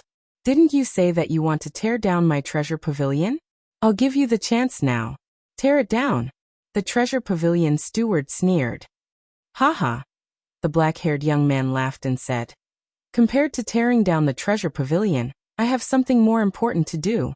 Ren Xiaolan. Ren Xiaolan. The treasure pavilion steward was shocked. He's here for Ren Xiaolan? In other words, he's here to seek justice for Ren Xiaolan. That's strange. I'm quite close to Ren Xiaolan. Why didn't I know that she knew such a rich young master? The surrounding staff members also began to whisper among themselves. You don't want to discuss this with me in front of so many people, do you? The black-haired young man smiled playfully. The treasure pavilion steward's pupils constricted. Looking at the whispering staff members, he shouted, Don't you have anything else to do? When the staff members heard this, they immediately dispersed and began to get busy. The treasure pavilion steward glanced at the curious guests again. Looking at the black-haired young man, he said in a deep voice, Follow me. After saying that, he turned and walked toward a room in front. The black-haired young man chuckled and then swaggered after him. Chapter 2548. Inside the room. The manager closed the door and looked at the young man in black with a gloomy expression. Who are you to Ren Xiaolan? You don't have to know who I am to her. As the manager of the treasure pavilion, how can you be so narrow-minded? What right does someone like you have to be in charge of the treasure pavilion? The young man in black sat on the chair and looked at the manager with a mocking expression. Don't be presumptuous. Ren Xiaolan was expelled from the treasure pavilion because she stole from the treasure pavilion. Speaking of which, she should be thanking me. That's because our treasure pavilion can't tolerate embezzlement. If I hadn't shown mercy, do you think she would have just been expelled from the treasure pavilion? Let me tell you, according to the treasure pavilion's rules, she should be executed on the spot. The manager sneered. Haha. The young man in black laughed and said, You keep saying that she stole from the treasure pavilion. Then let me ask you, did you find any stolen goods on her? Would you keep the stolen goods with you after stealing? If it were anyone else, they would have moved the stolen goods away immediately. Ren Xiaolan has already gotten a great deal this time. Not only did she keep her life, but she also swallowed a legendary artifact. Go back and tell her not to be greedy. Otherwise, the treasure pavilion won't let her off so easily, the manager said. Haha. You can still be so righteous after framing someone. I really admire you. The young man in black laughed. Framing someone? You need evidence to say that. Also, I have reason to suspect that you are her accomplice. You were the one who moved the lost legendary artifact away. The manager looked at the young man in black coldly. The young man in black was stunned. Not only did he frame Ren Xiaolan, but he also framed him. How could there be such a shameless person in the world? How could the chief pavilion master let such a person manage the treasure pavilion without worry? Wasn't he afraid that the treasure pavilion would be dragged into the fire pit by this person? I'll let bygones be bygones, but if you dare to continue looking for trouble, then don't blame the treasure pavilion for being rude. Please, the manager of the treasure pavilion said expressionlessly, as he pointed at the door. You're still letting bygones be bygones? The black-clothed youth was truly speechless. He had finally seen what a truly despicable person was. A wisp of killing intent flashed in the manager's eyes when he saw the black-clothed young man sitting there motionlessly. He shouted, "Do you want me to make a move?" "Do it," the black-robed youth muttered as he sized up the manager of the treasure pavilion. This person's cultivation was not weak. Half-step imperishable realm. After all, it was the Holy Dragon City's treasure pavilion. The Holy Dragon City was one of the 3 most powerful cities in the north. If one's cultivation was weak, how could they solve their daily problems? Therefore, they definitely needed a powerhouse to oversee the situation. But if he thought that a half-step imperishable could be arrogant in front of him, then he was gravely mistaken. The treasure pavilion has lost a legendary divine artifact. This is definitely true. But Ren Xiaolan didn't take it, so who has this artifact? Damn fat pig, are you interested in my analysis? The black-clothed youth looked at the manager of the treasure pavilion mockingly. You're courting death. The manager of the treasure pavilion didn't hide the killing intent in his eyes. A wisp of pressure spread out. The black-clothed youth lay on the chair and tapped his fingers on the armrest. He smiled and said, I advise you to keep your arrogance to yourself. Impudent. The manager of the treasure pavilion was furious. Who's the impudent one? The black-clothed youth's eyes turned cold. He suddenly stood up, and a terrifying aura exploded. The entire treasure pavilion began to shake violently. What's going on? This aura, it seems to be an ultimate powerhouse. The people outside immediately panicked and looked at the closed door. The aura came from inside the room. Could it be that arrogant black-clothed youth from before? You. At this moment, the manager of the treasure pavilion also stared at the black-clothed youth in shock and disbelief. This seemingly unremarkable youth was actually an initial stage imperishable realm cultivator. How was this possible? Ren Xiaolan was just an ordinary person. How could she know such a terrifying ultimate powerhouse? Answer me, who's the impudent one? The black-clothed youth stared at the manager of the treasure pavilion, his eyes cold. Sorry. The manager of the treasure pavilion trembled and hurriedly spoke. He couldn't even speak clearly. The black-clothed youth said, Can you listen to my analysis quietly now? Yes. The manager of the treasure pavilion nodded repeatedly. The black-clothed youth smiled in satisfaction and retracted his aura. He returned to his chair and said with a smile, According to my investigation, Ren Xiaolan was framed by you. Dong. But at this moment, there was a knock on the door. Lord Steward, are you all right? A few guards stood outside the door, their faces filled with anxiety. The black-clothed youth immediately raised his eyebrows and walked toward the door unkindly. I'm fine. Go do your own thing. Seeing this, the manager hurriedly shouted at the guards outside the door. Yes. The guards looked at each other suspiciously. Then they respectfully responded and turned to leave. The black-clothed youth's expression eased. He looked at the manager and continued. If Ren Xiaolan was really framed by you, then this lost legendary artifact must be in your hands. The manager's pupils shrank, and he said angrily, Don't slander me. Whether it's slander or not, we'll know later. If it was Ren Xiaolan who did it, then as you said, she would have moved this artifact away at the first opportunity. Because she has no status and no strength, she can't resist a body search. But you're different. As the manager of the treasure pavilion in Holy Dragon City, your status and power far surpass Ren Xiaolan. Other than the chief pavilion master, no one has the right and no one dares to search you. Moreover, because you're the manager of the treasure pavilion, even if the staff suspect you, they won't dare to tell the chief pavilion master. After all, they're all afraid of your revenge. Moreover, they're just ordinary staff and can't contact the chief pavilion master directly.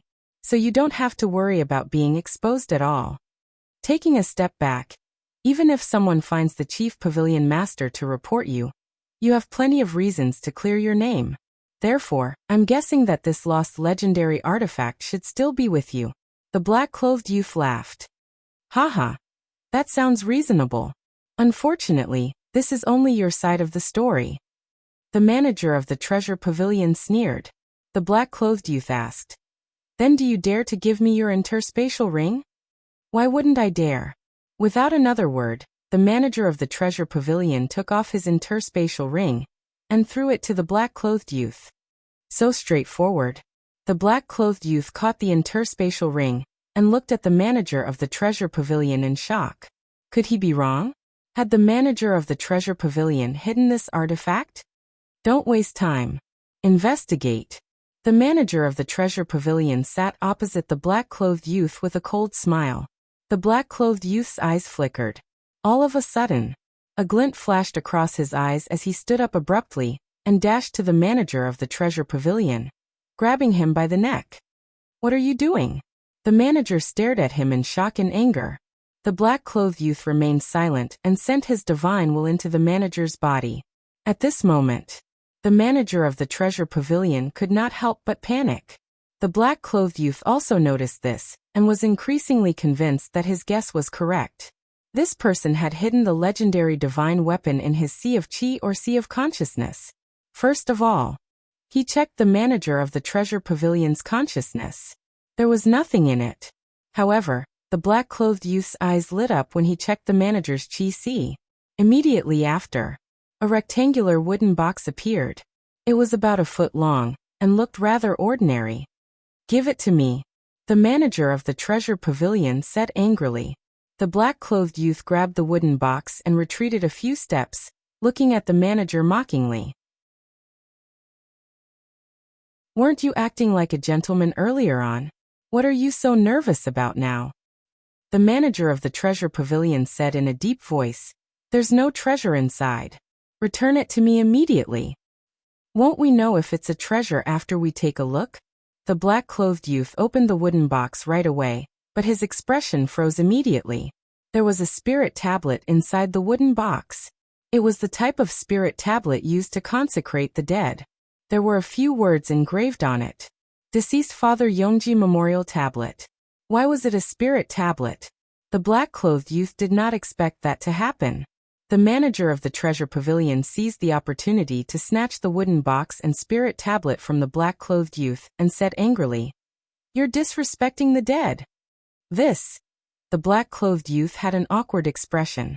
Before my deceased father died, I was too busy and could not fulfill my filial duties. Therefore, I've been carrying my deceased father's spirit tablet with me all these years. Even the chief pavilion master knows about this. But now you're saying that there's stolen goods hidden inside. Tell me, what are your intentions? The manager of the treasure pavilion shouted sternly. I'm sorry. The black-clothed youth smiled embarrassedly. But suddenly, he looked at the hands of the manager of the treasure pavilion. The manager of the treasure pavilion grabbed the spirit tablet with one hand and the wooden box with the other. However, compared to the spirit tablet, the manager seemed to be more concerned about the wooden box. That was because the manager seemed to be grabbing the wooden box with even more force subconsciously, as though he was afraid that it would be snatched away again. That slight abnormality caused the black-clothed youth to be suspicious. Furthermore, he recalled the scene back then. The manager of the treasure pavilion seemed to have snatched the wooden box first before the spirit tablet. Logically speaking, a wooden box containing a spirit tablet should have no value at all. That was because the value was on the spirit tablet.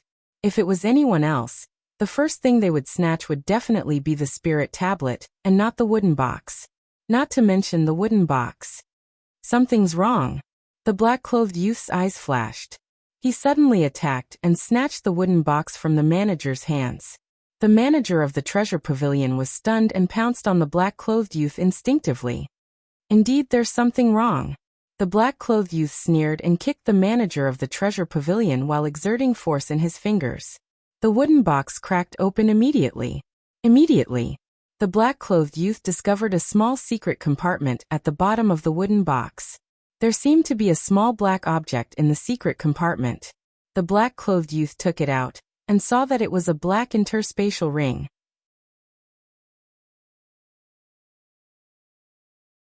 Chapter 2549. What's this? The black-robed young man threw away the broken wooden box and smiled at the manager of the treasure pavilion with the interspatial ring.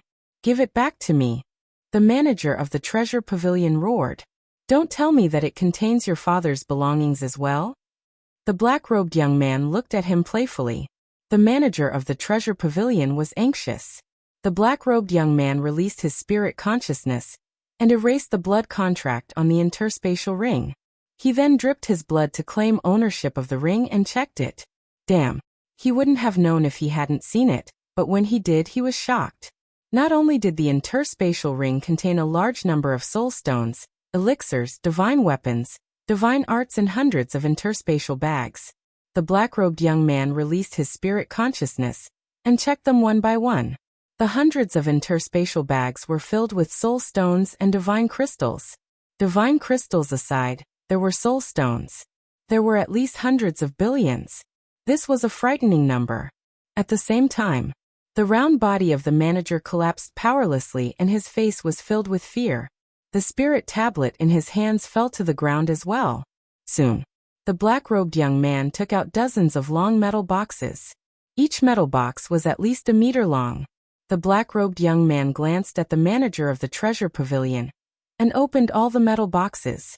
Immediately, divine weapons appeared one after another. There were sabers, spears, clubs, and rods.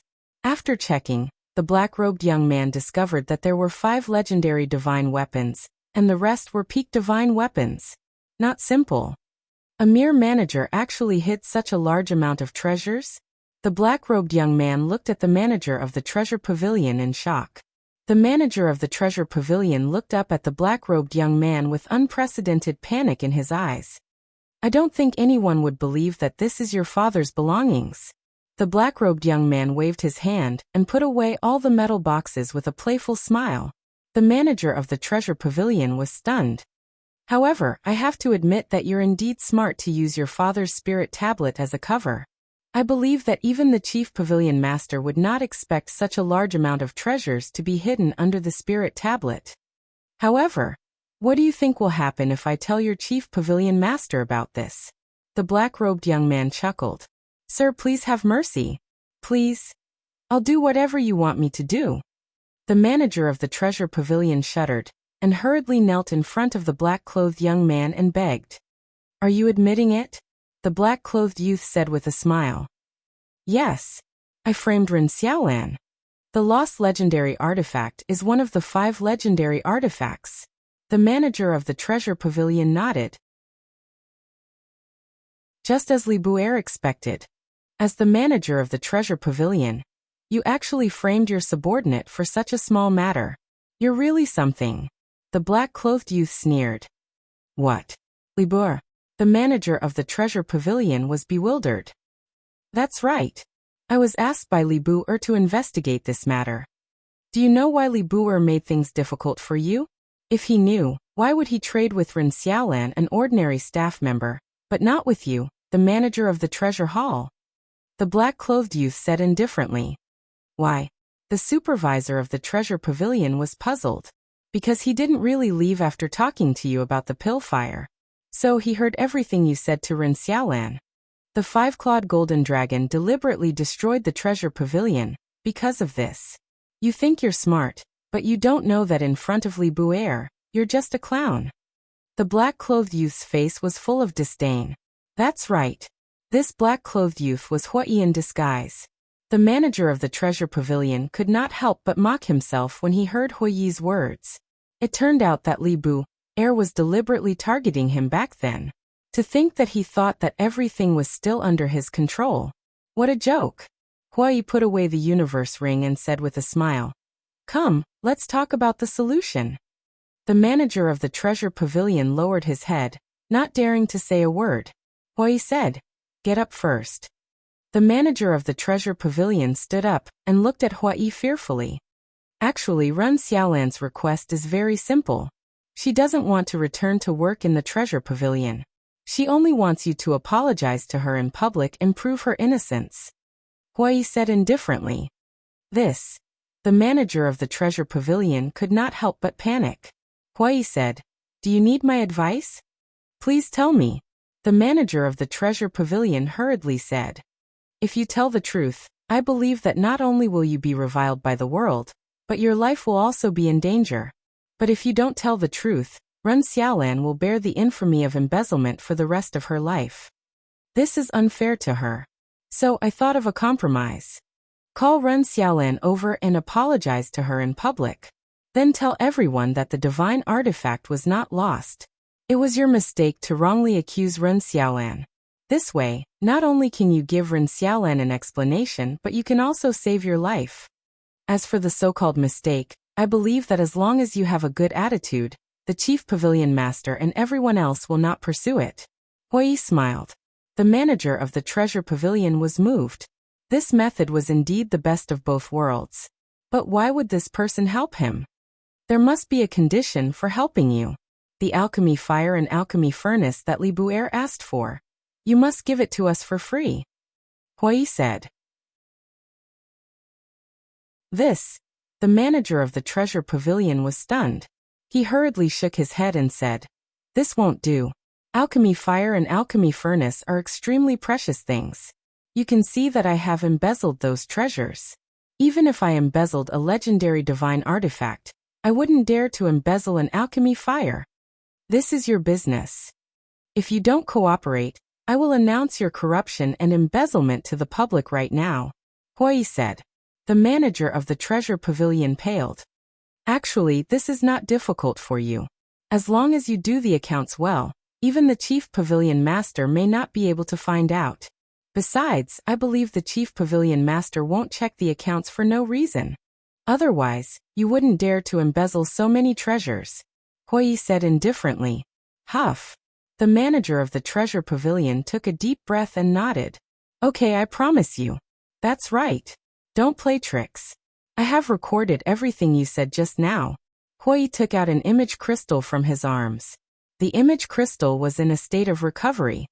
The manager of the treasure pavilion stared at Hui angrily. "What? You have a problem?" Hui turned off the image crystal and looked at him unkindly. No. I will definitely cooperate with you." The manager of the treasure pavilion hurriedly waved his hand. "Haha." Hui laughed and opened an altar. He jumped up and said, "In 3 days, I will let Li Buer come to you personally to get the alchemy fire and alchemy furnace." After saying that, his figure quickly dissipated. The manager of the treasure pavilion also collapsed on the chair. Not only did he lose such a large amount of treasures, but he also had to take the risk to get the alchemy fire and alchemy furnace. It was really a loss. Stupid, really stupid. Why did he have to act smart and target Li Buer? Sigh. He sighed helplessly, got up and walked out of the room.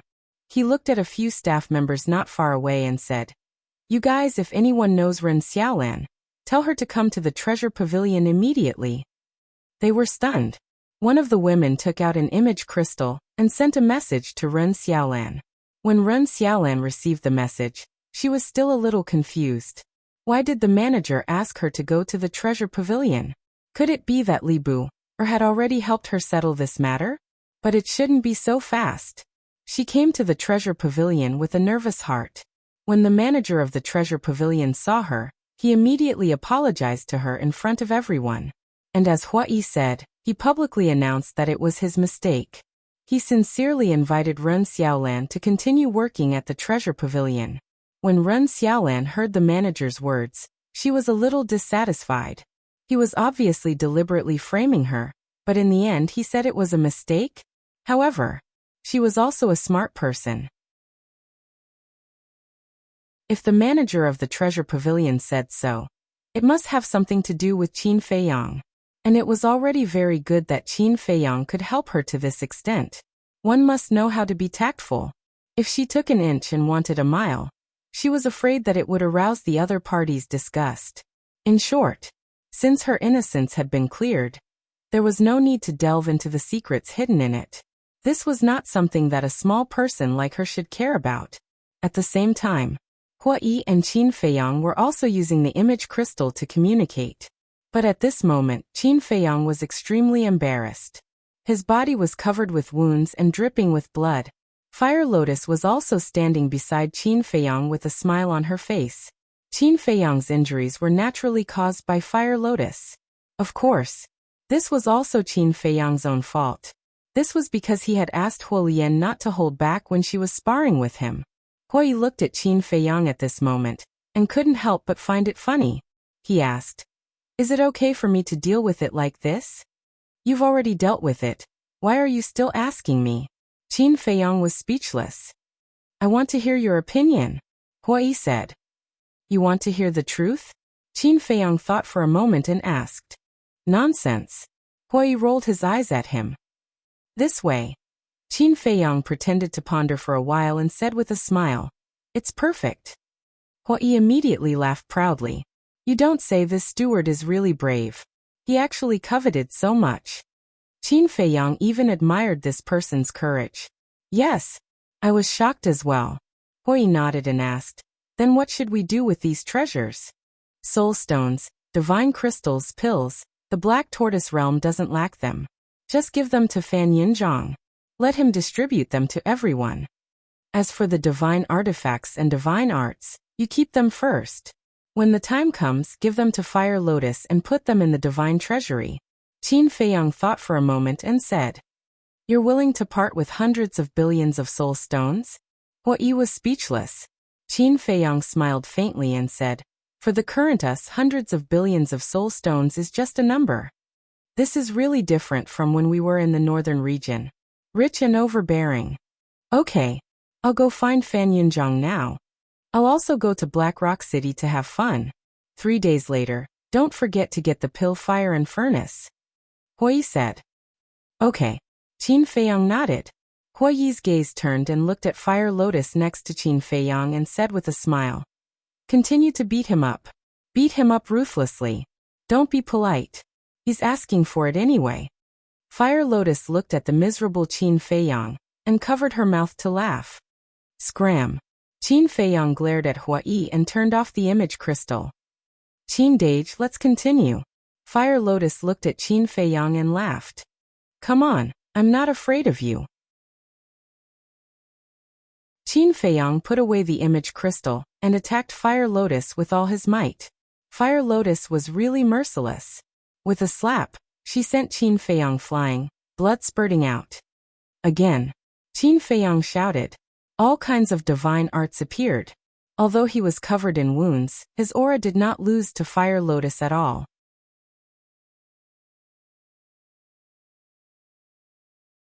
Chapter 2550. Breaking news, breaking news. News just came out that there is a heaven-defying artifact and a heaven-defying art in this hell. What? There is such a divine object? As the days passed, the news about hell spread more and more fiercely in Divine Prefecture.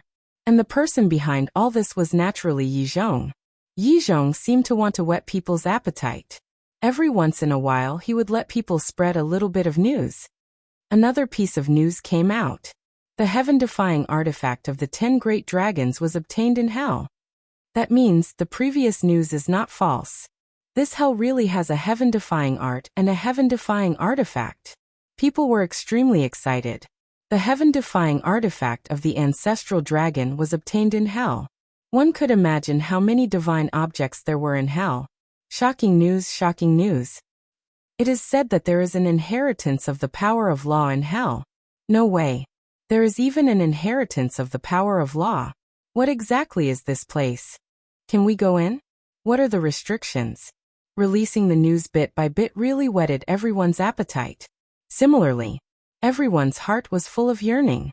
For half a year, under Yi Zhong's control, the basic situation of hell was finally exposed. Everyone also finally knew that there was a dragon god hidden among the dragons. And this hell was the treasure left by the dragon god for the dragons. They didn't know how strong this dragon god was. But they knew that since hell was left by the dragon god, its strength must be far beyond that of the dragon sovereign. It was estimated that even a heaven-defying artifact was nothing in the eyes of the dragon god. So, they were more eager for this hell left by the dragon god. But there were also some people who were slightly more rational who were thinking about a question. Since it was a treasure specially left for the dragons, why did the dragons open it to the public this time? When did the dragons become so generous? Was there any conspiracy in this? The dragons have released news that they have finally confirmed the opening time of the Underworld King's Hell. When will it open? 2 years later. Located in the plains of the Dragon God Mountain Range. Furthermore, no matter who it is, no matter what their cultivation is, they can enter the hell of the King of Hell.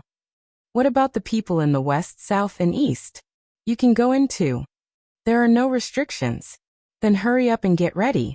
I must go in and take a look. If I'm lucky enough to get a heaven-defying divine artifact, then I'll be rich in the future. Each and every one of them was rubbing their palms, looking forward to that day. Some time passed. The rules of hell were also made public. People became even more excited, because this was a good thing for them. Take Qin Feiyang for example. If he could use the heaven-defying divine artifact, and the heaven-defying divine art, who would dare to compete with him in hell? But things were different now. In the hell of the underworld, it was forbidden to use these powerful divine objects. One could only rely on one's own cultivation and ability. This way, when facing Qin Feiyang, they would have a certain degree of ability to counterattack. As such, the rules of hell of the underworld were tantamount to bad news for people like Qin Feiyang. But for ordinary people, it was great news. Such a great effort to create momentum. It seems that the dragons are determined to destroy our Dragon Slayer Palace this time. Somewhere, 4 figures stood against the wind. The aura of the 4 of them was extremely powerful. Destroy our Dragon Slayer Palace? You think too much. Our Dragon Slayer Palace is not worth the dragons doing this. The dragons' plan this time is obviously aimed at Qin Feiyang. One of them said lightly. This was the voice of a man, but his entire body was shrouded in flames and it was difficult to see his face clearly. Qin Feiyang. This kid is indeed powerful. The dragons have suffered great losses in his hands over the years. But he is just a kid after all. Is it worth it for the dragons to do this? Also, from what you said, why do I feel that this Qin Feiyang is more powerful than our Dragon Slayer Palace? This time it was a woman who spoke. She was also surrounded by a layer of mist, and her entire person seemed a little hazy. Supreme Cloud, although you don't want to accept it, this is the truth. For the dragons, Qin Feiyang's threat has far surpassed our Dragon Slayer Palace. You should also stop looking at Qin Feiyang with that sort of disdainful gaze. Although he is just a junior, the foundation he has now is not much worse than ours. The Sunset Divine Bow and the other 10 heaven-defying treasures are the best proof. The man who was surrounded by flames said. The Sunset Divine Bow. The woman called Supreme Cloud muttered to herself. Suddenly, she looked at the other 2 and said, Qin Bati and Lu Xingyang, both of you are Qin Feiyang's ancestors. Why don't you let Qin Feiyang give the Sunset Divine Bow and the other divine weapons to our Dragon Slayer Palace? The 2 of them looked at each other. Qin Batian said, Supreme Cloud, please answer me first. Why should we do this? Because Qin Feiyang is also a member of our Dragon Slayer Palace. He has an obligation to give the 10 heaven-defying treasures to us. Supreme Cloud said. I don't agree with that. First of all, he obtained the 10 heaven-defying treasures with his own ability and risked his life. We ignored it and forced him to hand them over. Secondly, although he has been conferred the title of Young Supreme Lord, he is still not a member of our Dragon Slayer Palace. Because he hasn't officially joined the Dragon Slayer Palace, Qin Batian said. Supreme Cloud immediately said angrily, You are obviously siding with him. Siding with him? That's a little funny. Did you help Qin Feiyang when he was fighting for the 10 heaven-defying treasures? As for the obligation you mentioned, that's even more ridiculous.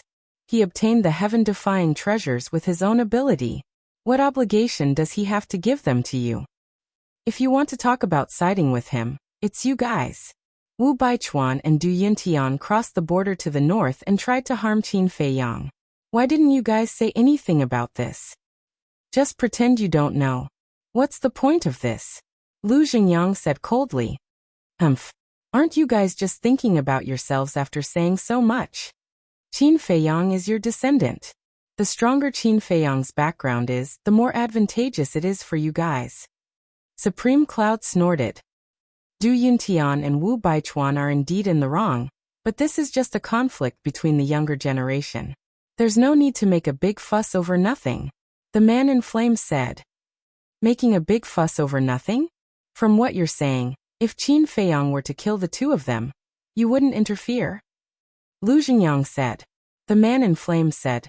Lu Xingyang, you are being unreasonable. How can a small conflict be compared to life and death? Small conflict? So in your eyes, killing someone is just a small conflict? It seems that I have misunderstood the term small conflict before. Lu Xingyang smiled coldly. That's enough. I didn't call you here today to argue about this. Let's discuss whether we should go to the Nether King's Hell or not. Qin Batian said. It's a rare opportunity. Of course we have to go. Not only us but everyone in the dragon-slaying temple has to go. The woman said without hesitation. I object. Although the dragons are targeting Qin Feiyang this time, they won't miss the chance to get rid of us if they can. Lu Zhengyang said. The woman said. So according to you we just watch? Yes. Watch. While strengthening our strength, we wait for Qin Feiyang to rise. Lu Zhengyang nodded. Haha. I didn't expect that you, Lu Zhengyang, would pin your hopes on a junior. What a joke. The woman laughed unscrupulously. Then take it as a joke. After Lu Zhengyang finished speaking, he fell silent. The man in flames pondered for a while and said, Actually, I think we should go, but not all of us, because Lu Zhengyang's concerns are not wrong. After the man in flames finished speaking, he looked at Qin Feiyang and said, What do you think? Qin Batian said, I agree with Lu Zhengyang. The woman said in an overbearing manner, Then why did you call us here? I don't have the final say in the dragon-slaying temple. I have to discuss it with you, Qin Batian said. Who doesn't know that you are in cahoots with Lu Zhengyang? Do you still need to discuss it with us? The woman sneered. Then we might as well do this. Then we will do as we have decided. If you want to go, we won't stop you. If we don't want to go, don't force us. Don't quarrel. It's troublesome. Lu Zhengyang said lightly. All right. The woman nodded. Lu Zhengyang looked at the man in flames and asked, What about you? Since Supreme Cloud has agreed, I won't waste any more time. All right, let's do our own thing. The man in flames nodded. Qin Batian looked at the three of them and said, I don't object, but there is one thing I want to make clear. Although we do our own thing, we must not harm the interests of the dragon-slaying temple. Otherwise, don't blame me, Qin Batian, for being ruthless. Afraid of you? The woman sneered and turned to leave. Qin Batian, in terms of seniority, you are still the junior of Supreme Cloud and I. Don't be too arrogant. The man in flames looked at Qin Batian and said. Then he turned and flew into the sky. Lu Zhengyang retracted his gaze and looked at Qin Batian. He sighed and said, Batian, these two people are getting more and more prejudiced against us. It's all because of Qin Feiyang. The Sunset Divine Bow and other divine artifacts have fallen into the hands of this kid. And the resources he looted from the major cities in the north, especially the power of the kill tactic. How can they not be jealous? Qin Batian smiled bitterly. Lu Zhengyang's eyelids twitched. He said in surprise, Then will they? Don't worry about that. Although they are jealous, they don't dare to deal with Qin Feiyang personally. They will only ask their subordinates to make things difficult for him. But do you believe that their subordinates can pose a threat to this kid? Qin Batian said with a smile. Haha, Lu Zhengyang laughed. I'm just worried that this kid won't listen to our advice and sneak into the Nether King's hell. Qin Batian sighed. There's nothing we can do about it, is there? Lu Zhengyang smiled. Sigh. Why is he so worrisome? Qin Batian shook his head and sighed. Why don't you talk to him personally? You can also meet him. After all, the two of you haven't really met. All right. I'll try. Lu Xingyang pondered for a moment and nodded with a smile.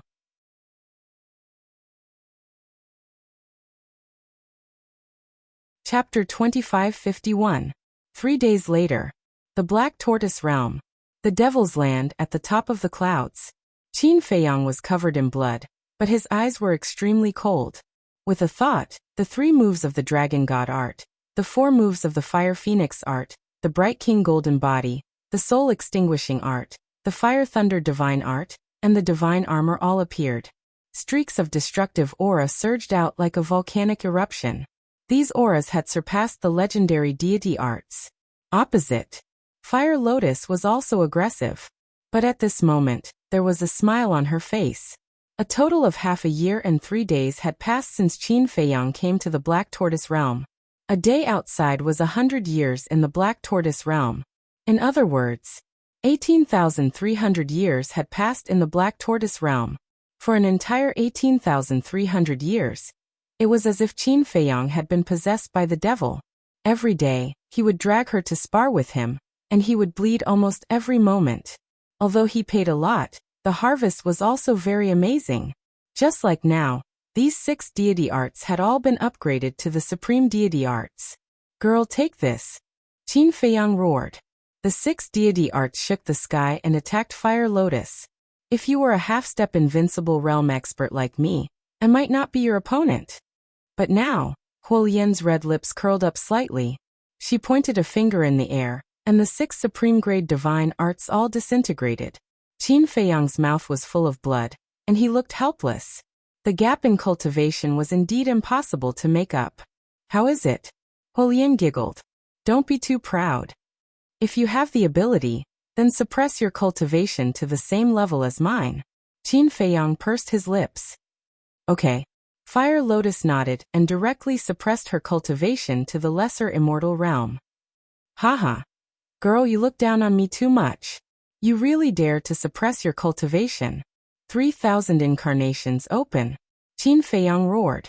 In an instant, 3,000 incarnations appeared behind him. That's right. Now, even the 3,000 incarnations had been upgraded to perfection, and he could summon 3,000 incarnations. Seeing this, Fire Lotus's pupils shrank. Unleash your full aura. Qin Feiyang threw his head back and roared. The various divine arts once again appeared in the world. Furthermore, he had also activated the Sinkhole art, Gudhyuan sword art, and Eclipse moon. These 3 divine arts had also been raised to the legendary level. Kill. Qin Feiyang roared and took a step forward. Accompanied by a series of dragon roars, a large part of the sky collapsed. Heavenly Dragon's 9 steps. This was a legendary grade divine art that combined both killing and support. However, at this moment, the Heavenly Dragon's 9 steps had also been upgraded to the Sovereign grade. Divine Dragon Technique, Fire Phoenix Technique, Soul Extinguishing Technique, Bright King's Golden Body, Fire Lightning Divine Technique, Divine Armor, and Heavenly Dragon's 9 steps. In other words, Qin Feiyang now possessed 8 supreme-level divine arts. No. There was also the Qilin art. The Qilin art itself was a paragon-level deity art. In other words, currently, he had mastered a total of 9 supreme-level divine arts. Qin Dage, you're cheating. Fire Lotus decisively released the suppression of her cultivation, and her divine power surged out. Boom. Crack. Accompanied by a series of earth-shaking sounds. All of Qin Feiyang's divine arts were instantly annihilated. And at the same time, Qin Feiyang was sent flying, blood spurting out nonstop. Qin Feiyang stabilized his body, his face pale. He looked at Fire Lotus helplessly and said, "You're the one who's cheating. There's nothing I can do about it. Who asked you to activate 3,000 incarnations?" Fire Lotus giggled. Qin Feiyang was speechless and shouted, "Again. Don't. Fire Lotus hurriedly waved her hand. What? Qin Feiyang looked at her suspiciously. I've trained with you for 18,300 years. You're not tired, but I'm tired. We'll talk about it later. It's been so long. Why haven't you gone to the treasure pavilion? Fire Lotus said. Yeah. Hui asked me to go to the treasure pavilion to get the pill fire and pill furnace. I forgot. Qin Feiyang slapped his head. The divine dragon art and other divine arts have all been upgraded to supreme level. Even the return to ruins art, eclipse moon, and Guthyuan sword art have all been upgraded to legendary level. That's about it. You should also go into seclusion to cultivate and improve your cultivation. Fire Lotus said. It's all because of you, master. You taught me well. Qin Feiyang smiled. How would I dare to be your master? Fire Lotus shook her head. 18,000 years was a long time, but if it was someone else, they probably wouldn't even be able to upgrade one supreme level divine art. Yet this person had managed to raise 7 deity incantations to the utmost exalted level. Such talent was no longer as simple as opening the door of potential. It was probably because he was born with extraordinary talent. Qin Feiyang said. Then I'll go wash up. You also go and have a good rest. Okay. Fire Lotus nodded. Qin Feiyang put away his 3,000 incarnations and landed in the courtyard in a flash. Treasure Pavilion. A young man in a black robe with a bruised face walked into the treasure pavilion. Young Master Li? Ren Xiaolan went up to greet him. When she saw the young man, she was stunned. That's right. This person was Qin Feiyang. As for his bruised face, it was naturally beaten up by Fire Lotus. Although the blood on his body had been washed clean, the bruises and scars would not disappear for a while. Long time no see. Qin Feiyang smiled faintly. Not long, just half a year. Ren Xiaolan smiled and asked suspiciously, What's wrong with you? I've been training all this time, so I became like this. Qin Feiyang smiled and asked, Where's your steward? The steward is looking at the account book. Shall I take you to him? Ren Xiaolan asked. Okay. Qin Feiyang nodded. Ren Xiaolan led Qin Feiyang inside. When they walked in front of a door, Ren Xiaolan turned to Qin Feiyang and whispered, Young master, I haven't thanked you in person. It's a small matter. Qin Feiyang waved his hand. It's a small matter to you, but to me, it's a lifetime of innocence. Ren Xiaolan said. Qin Feiyang smiled and asked, Is the steward making things difficult for you now? No. Not only did he not make things difficult for me, but he's also quite polite to me. Some time ago, he even talked to me and asked me to be his assistant. Ren Xiaolan said. Qin Feiyang smiled and said, That's a good thing. But I didn't agree. Ren Xiaolan shook her head. Why? Qin Feiyang was suspicious. If she became the steward's assistant, Ren Xiaolan's status in the treasure pavilion would be second only to the steward. How could she refuse such a good thing? I don't like him. And I don't want to rely on connections. I want to rely on my own efforts. Ren Xiaolan said. Qin Feiyang was stunned and praised. Not bad. There aren't many people in this world who are as principled as you. Young master, you're too kind. Ren Xiaolan shook her head and turned to knock on the door saying, Steward, Li Bua requests to see you. What? In the room. When the steward, who was sitting at the desk, heard Ren Xiaolan's words, he immediately got up and opened the door to welcome him. Brother Li, we're honored by your presence. Please forgive me for not going out to meet you. Please come in. That warmth was as if he had seen his ancestor. Qin Feiyang smiled faintly and walked into the room. The steward looked at Qin Feiyang's back and smiled at Ren Xiaolan. Xiaolan, go do your work. Yes. Ren Xiaolan nodded and turned to leave. The steward closed the door and said with a smile, Brother Li, please take a seat. The two walked to the tea table and sat opposite each other. The steward made tea and said with a smile, We haven't seen each other for more than half a year. Brother Li, you're still so energetic. Qin Feiyang's mouth twitched and said, You don't want to see me, do you? The steward's expression froze and he quickly waved his hand, saying, No, I've been looking forward to your arrival every day. But he was muttering in his heart. Did this person have discerning eyes? He could even see that. Qin Feiyang chuckled and asked, Half a year ago, my friend asked you to prepare the alchemy fire and alchemy furnace. How's the preparation going? What should come will come in the end. The treasure hall steward sighed secretly and said with a flattering smile, It's been prepared long ago, but I don't understand. Your friend said that he would come to pick it up in 3 days. Why did you only come after half a year? I was delayed by something. Give it to me. Qin Feiyang smiled. Okay. The treasure hall steward nodded, and took out a long wooden box from his qi. He then took out a spirit tablet with a secret compartment hidden at the bottom.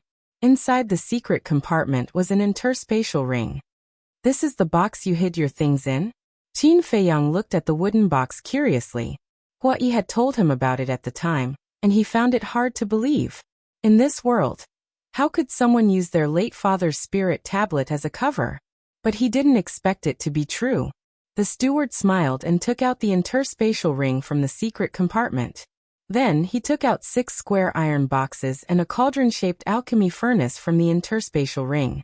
The alchemy furnace was crimson red, with 3 legs and 2 handles. It was engraved with fiery clouds, shining brightly in all directions.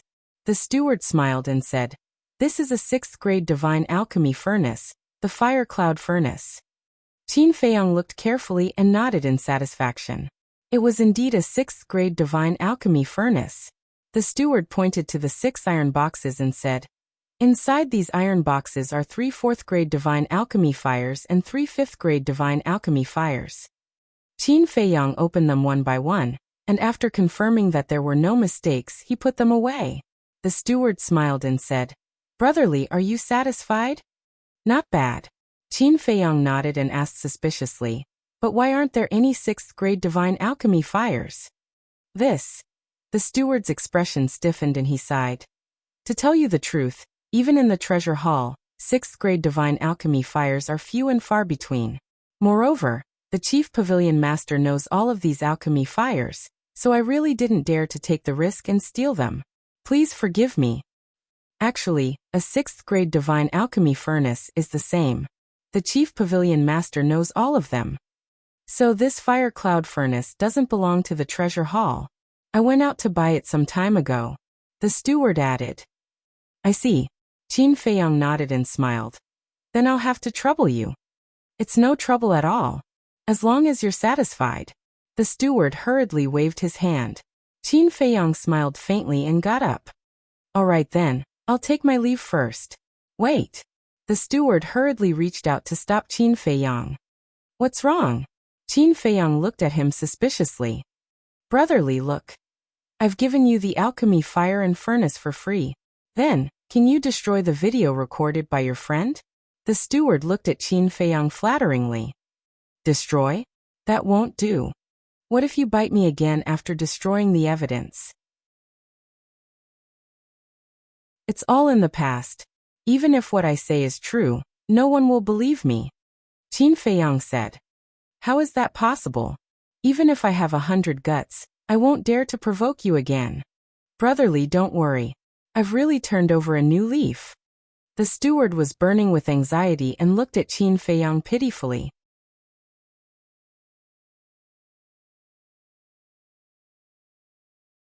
Chapter 2552. Qin Feiyang shook his head. "I won't do anything risky before I gain your trust, so there's no room for discussion." The treasure pavilion manager slumped on the chair, his heart full of bitterness. "You have no reason to blame me for this because you caused it. Think about it. How polite was I to you when we first met? But what about you? You played me like a fool.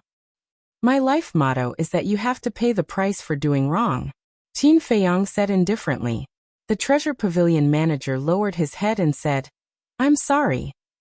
In his heart, it was too late for regrets. Why did he think he was smart and self-righteous?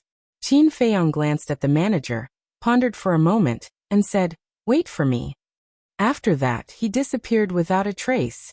The manager looked up at the place where Qin Feiyang disappeared, then lowered his head again, his fat face full of regret. In the ancient castle, Qin Feiyang took out the 6 clusters of alchemy fire and merged them with the nether devil flame. Boom! In less than 10 breaths, the nether devil flame soared to the 6th grade alchemy fire. How many dragon-shaped divine pills could be refined with a 6th grade alchemy fire and a 6th grade alchemy furnace? Qin Feiyang was looking forward to it. About a few hundred breaths later, 10 divine life pills came out. Qin Feiyang looked at the 10 divine life pills with an extremely excited expression. There were 3 dragon-shaped alchemy fires on the pills. Majestic life energy filled every corner of the ancient castle. The bruises and scars on Qin Feiyang's body disappeared in the blink of an eye. It seems that before entering the Nether King's hell, I have to refine more divine life pills. Qin Feiyang murmured. Although there were only 2 more dragon-shaped alchemy fires, the effect was worlds apart. Swish. Then, he appeared in the room again. This is life energy.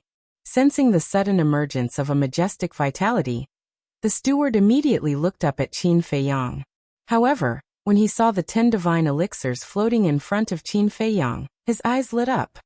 Among the elixirs I saw on the 10th floor, the highest one had 2 dragon-shaped elixirs. Therefore, this life elixir with 3 dragon-shaped elixirs should be quite valuable. Qin Feiyang said with a smile. It's more than a little valuable. This pill is definitely a priceless treasure. The steward ran over to Qin Feiyang and stared at the 10 life divine pellets in front of him. Then consider this a reward for your hard work. After all, you've worked hard to find the fire cloud cauldron for me. Qin Feiyang smiled. Reward me? The manager was taken aback. Although the divine life pill with 3 dragon-shaped core energies was indeed rare, it was still not as good as the fire cloud cauldron. Don't want it? Qin Feiyang frowned. No. The steward quickly waved his hand and put it away. It would be a waste if he didn't want it. Qin Feiyang shook his head and sighed. You're not thinking clearly. The manager looked at Qin Feiyang suspiciously. What did he mean by that? Qin Feiyang said. Haven't you noticed that there's a huge business opportunity in front of you? Business opportunity? The manager was even more confused. Qin Feiyang asked. Is the Nether King's hell about to open? Yes. There's still 2 years left. The manager nodded. 2 years. Qin Feiyang was stunned. So soon? Although the news had spread outside, Qin Feiyang, who had been cultivating in the Black Tortoise world, only knew about it now. The manager urged. Brotherly, tell me quickly, what kind of business opportunity is it? Qin Feiyang said. It's said that the Nether King's hell has a slim chance of survival. What do you need the most to enter such a place? The manager said without hesitation. What you need the most is courage and strength. Qin Feiyang was stunned for a moment, then nodded. That's true. What else? What else? The manager pondered for a moment, and shook his head at Qin Feiyang. Are you stupid? Of course what you need is pills. Pills are the most commonly used means to save your life, especially these divine life pills. Qin Feiyang said. I understand now. The manager slapped his head and said, You mean you want me to sell a lot of divine life pills at this time? That's right. Look, the divine elixir of life is very helpful for healing injuries. Especially these 3 divine life pills with dragon-shaped pill chi. If you put them up for auction now, won't it cause a frenzy? Isn't this a business opportunity to make money? Qin Feiyang said. That's right. The manager nodded and said in admiration. Brotherly, I didn't know you had such a business mind. I just don't like doing business. Otherwise, you wouldn't be the manager of the treasure pavilion in Holy Dragon City. Qin Feiyang smiled. Yes. The steward nodded with a flattering smile on his face. However, the 10 divine life pills you've given me are still too few. Qin Feiyang said. It's none of my business. I'm only responsible for giving you ideas. Brotherly, how about this? Let's continue working together. The treasure pavilion will provide the ingredients, and you'll be responsible for refining the pills. We'll split the profits according to the ratio. The steward rolled his eyes and said with a smile. Not interested. Qin Feiyang shook his head. He didn't lack soul stones or divine crystals. What was the point of doing this? Brotherly, as you said, this is a big business. The profits are frighteningly high. Why aren't you interested? The manager was a little helpless. It doesn't necessarily have to be the divine life elixir with 3 dragon-shaped elixirs. 1 or 2 divine life elixir can also increase the price by several times. Alright, I still have something to do. I'll take my leave first. Do as you see fit. After saying that, Qin Feiyang opened an altar and left. How can 1 or 2 divine life pills compare to 3 divine life pills with dragon core qi? The manager rubbed his forehead. Wait. Could it be that opening an altar and leaving was just a pretense like the last time? The manager hurriedly released his divine will, and didn't find any spatial divine items in the room. He was relieved. Then he sat by the tea table and pondered. How could he persuade this person to cooperate with the treasure pavilion? If he could do this and bring great benefits to the treasure pavilion, the chief pavilion lord would definitely look at him in a new light. In the future, his status in the treasure school would also instantly rise. Right. Didn't he want the alchemy fire and cauldron? Then I'll give them to him. Okay, it's decided. I'll ask the chief pavilion lord first. The manager immediately took out an image crystal and sent a message to the chief pavilion lord. Back to Qin Feiyang. At this moment, he landed at the bottom of the stone stairs outside the Dragon God Palace and scanned the surroundings. In the past, every time he went in and out, he would meet many disciples of the Dragon God Palace here. They were either there to train or to eat, drink, and have fun. But this time, there was no one here. It seemed that everyone was preparing to enter the Nether King's hell. There are only 2 years left. I have to hurry up and cultivate. Qin Feiyang whispered, and was about to call Frenzy out. But suddenly, a deadly sense of danger came from behind him. Qin Feiyang shuddered and turned around abruptly. He saw a beam of divine light shooting out from the distant mountains and charging towards him at lightning speed. Who is it? Qin Feiyang shouted. The aura of this divine light didn't seem very strong. He blasted it, and the divine light was immediately shattered. However, he was also forced back a few steps. And from this, he could tell that the person who ambushed him was at least a greater god. Swish! Qin Feiyang rushed into the sky and looked toward the mountains. He immediately saw a figure fleeing into the distance. You want to leave after ambushing me? Qin Feiyang smiled sinisterly. Using the walk formula, he chased after him like a flash of lightning. That person's speed seemed to be slower than Qin Feiyang's. The distance between the two kept getting closer. From the back, it was a middle-aged man about 1.8 meters tall. He was thin and wore a snow-white robe. The aura he exuded was indeed that of a greater god. The two of them rushed into the depths of the Dragon God mountain range one after another. Who are you? Why did you ambush me? Qin Feiyang shouted. Dozens of sword shadows appeared out of nowhere, and the sharpness was earth-shattering as they slashed toward the middle-aged man. The Guthyuan sword technique. The Guthyuan sword technique was now a legendary divine technique, and its power was several times stronger than before. The void collapsed one after another. The earth was also shaking. A legendary divine technique? The middle-aged man was stunned. Then he slapped out with his palm. A fiery red divine power appeared, and turned into a huge flaming sword. It slashed toward the Guthyuan sword technique, as if it could split heaven and earth. There was a loud rumble. Under Qin Feiyang's incredulous gaze, the dozens of sword shadows formed by the Guthyuan sword technique shattered like withered wood. It was a complete suppression. The flaming sword didn't stop at all. It carried a destructive aura as it slashed toward Qin Feiyang. Humph! Qin Feiyang snorted coldly. He took a step forward, and a monstrous aura erupted from the bottom of his feet. The second step was even stronger. He took 9 steps in a row. Accompanied by a loud dragon's roar, a 10,000-meter-long heavenly dragon roared out. Heavenly dragon 9 steps. With the 9th step, he could summon a heavenly dragon. The heavenly dragon roared in the sky and rushed toward the flaming sword. The two immediately dissipated in the void. The destructive aura surged in all directions. So strong! Qin Feiyang was shocked. This flaming sword was definitely formed by a divine technique, and it was at least a legendary divine technique. At the same time, the middle-aged man waved his hand, and the crazy battle fluctuations instantly calmed down. Then he slowly turned around and looked at Qin Feiyang. Qin Feiyang was stunned. This person's face was actually wearing a mask. But inexplicably, this person gave him a sense of familiarity. The middle-aged man smiled and said, "Not bad, you actually mastered a supreme divine technique. Who exactly are you?" Qin Feiyang raised his eyebrows.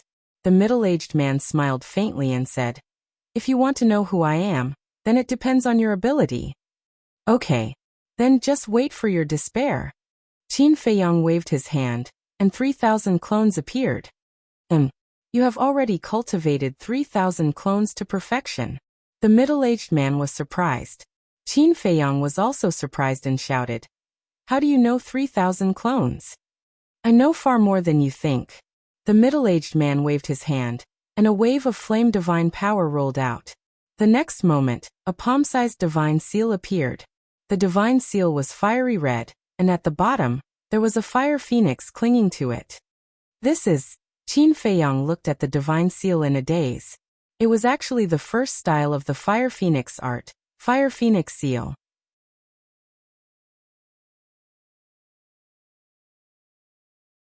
Chapter 2553.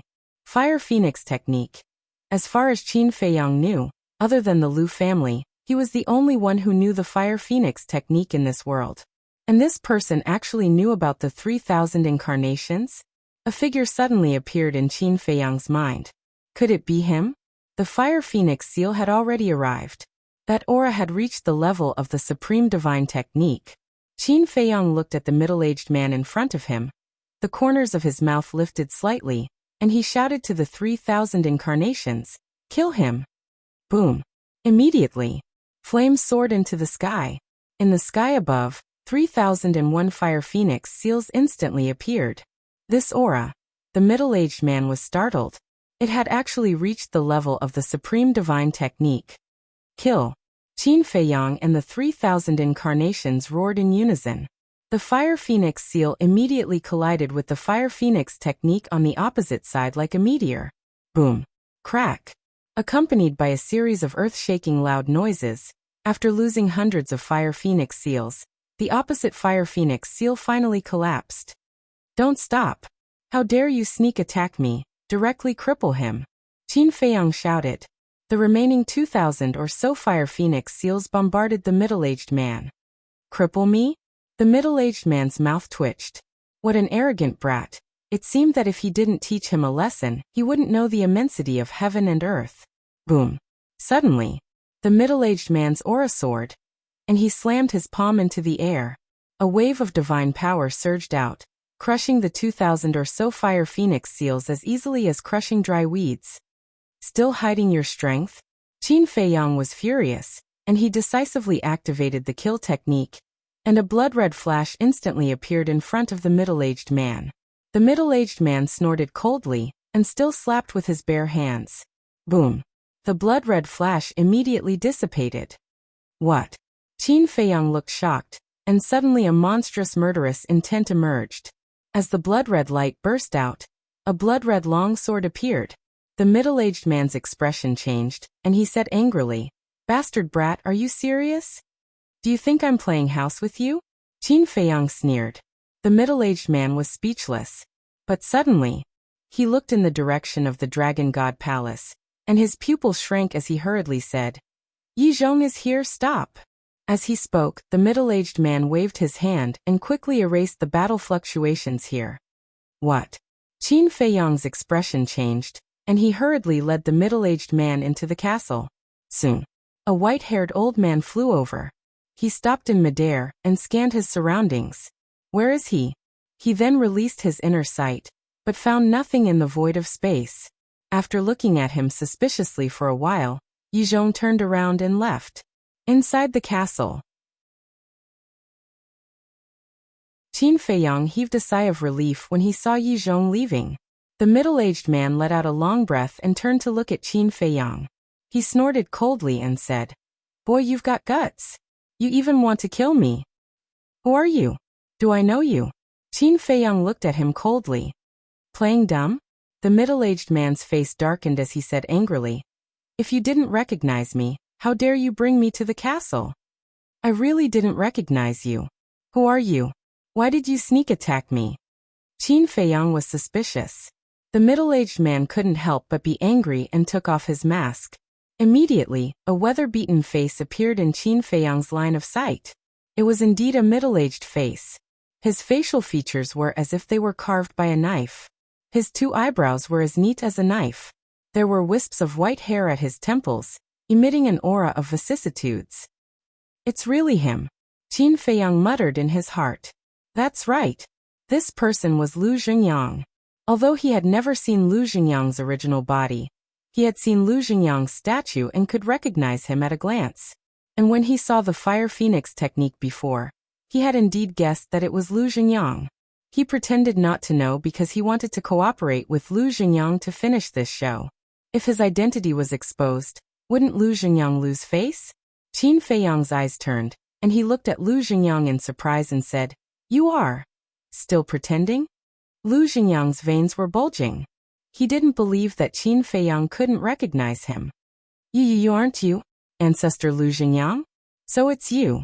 I'm sorry, I really didn't recognize you before. Qin Feiyang hurriedly apologized, full of fear. You're not done, are you? Lu Xingyang glared at him angrily.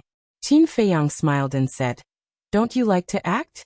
Then I'll definitely cooperate with you. Respect the old and love the young."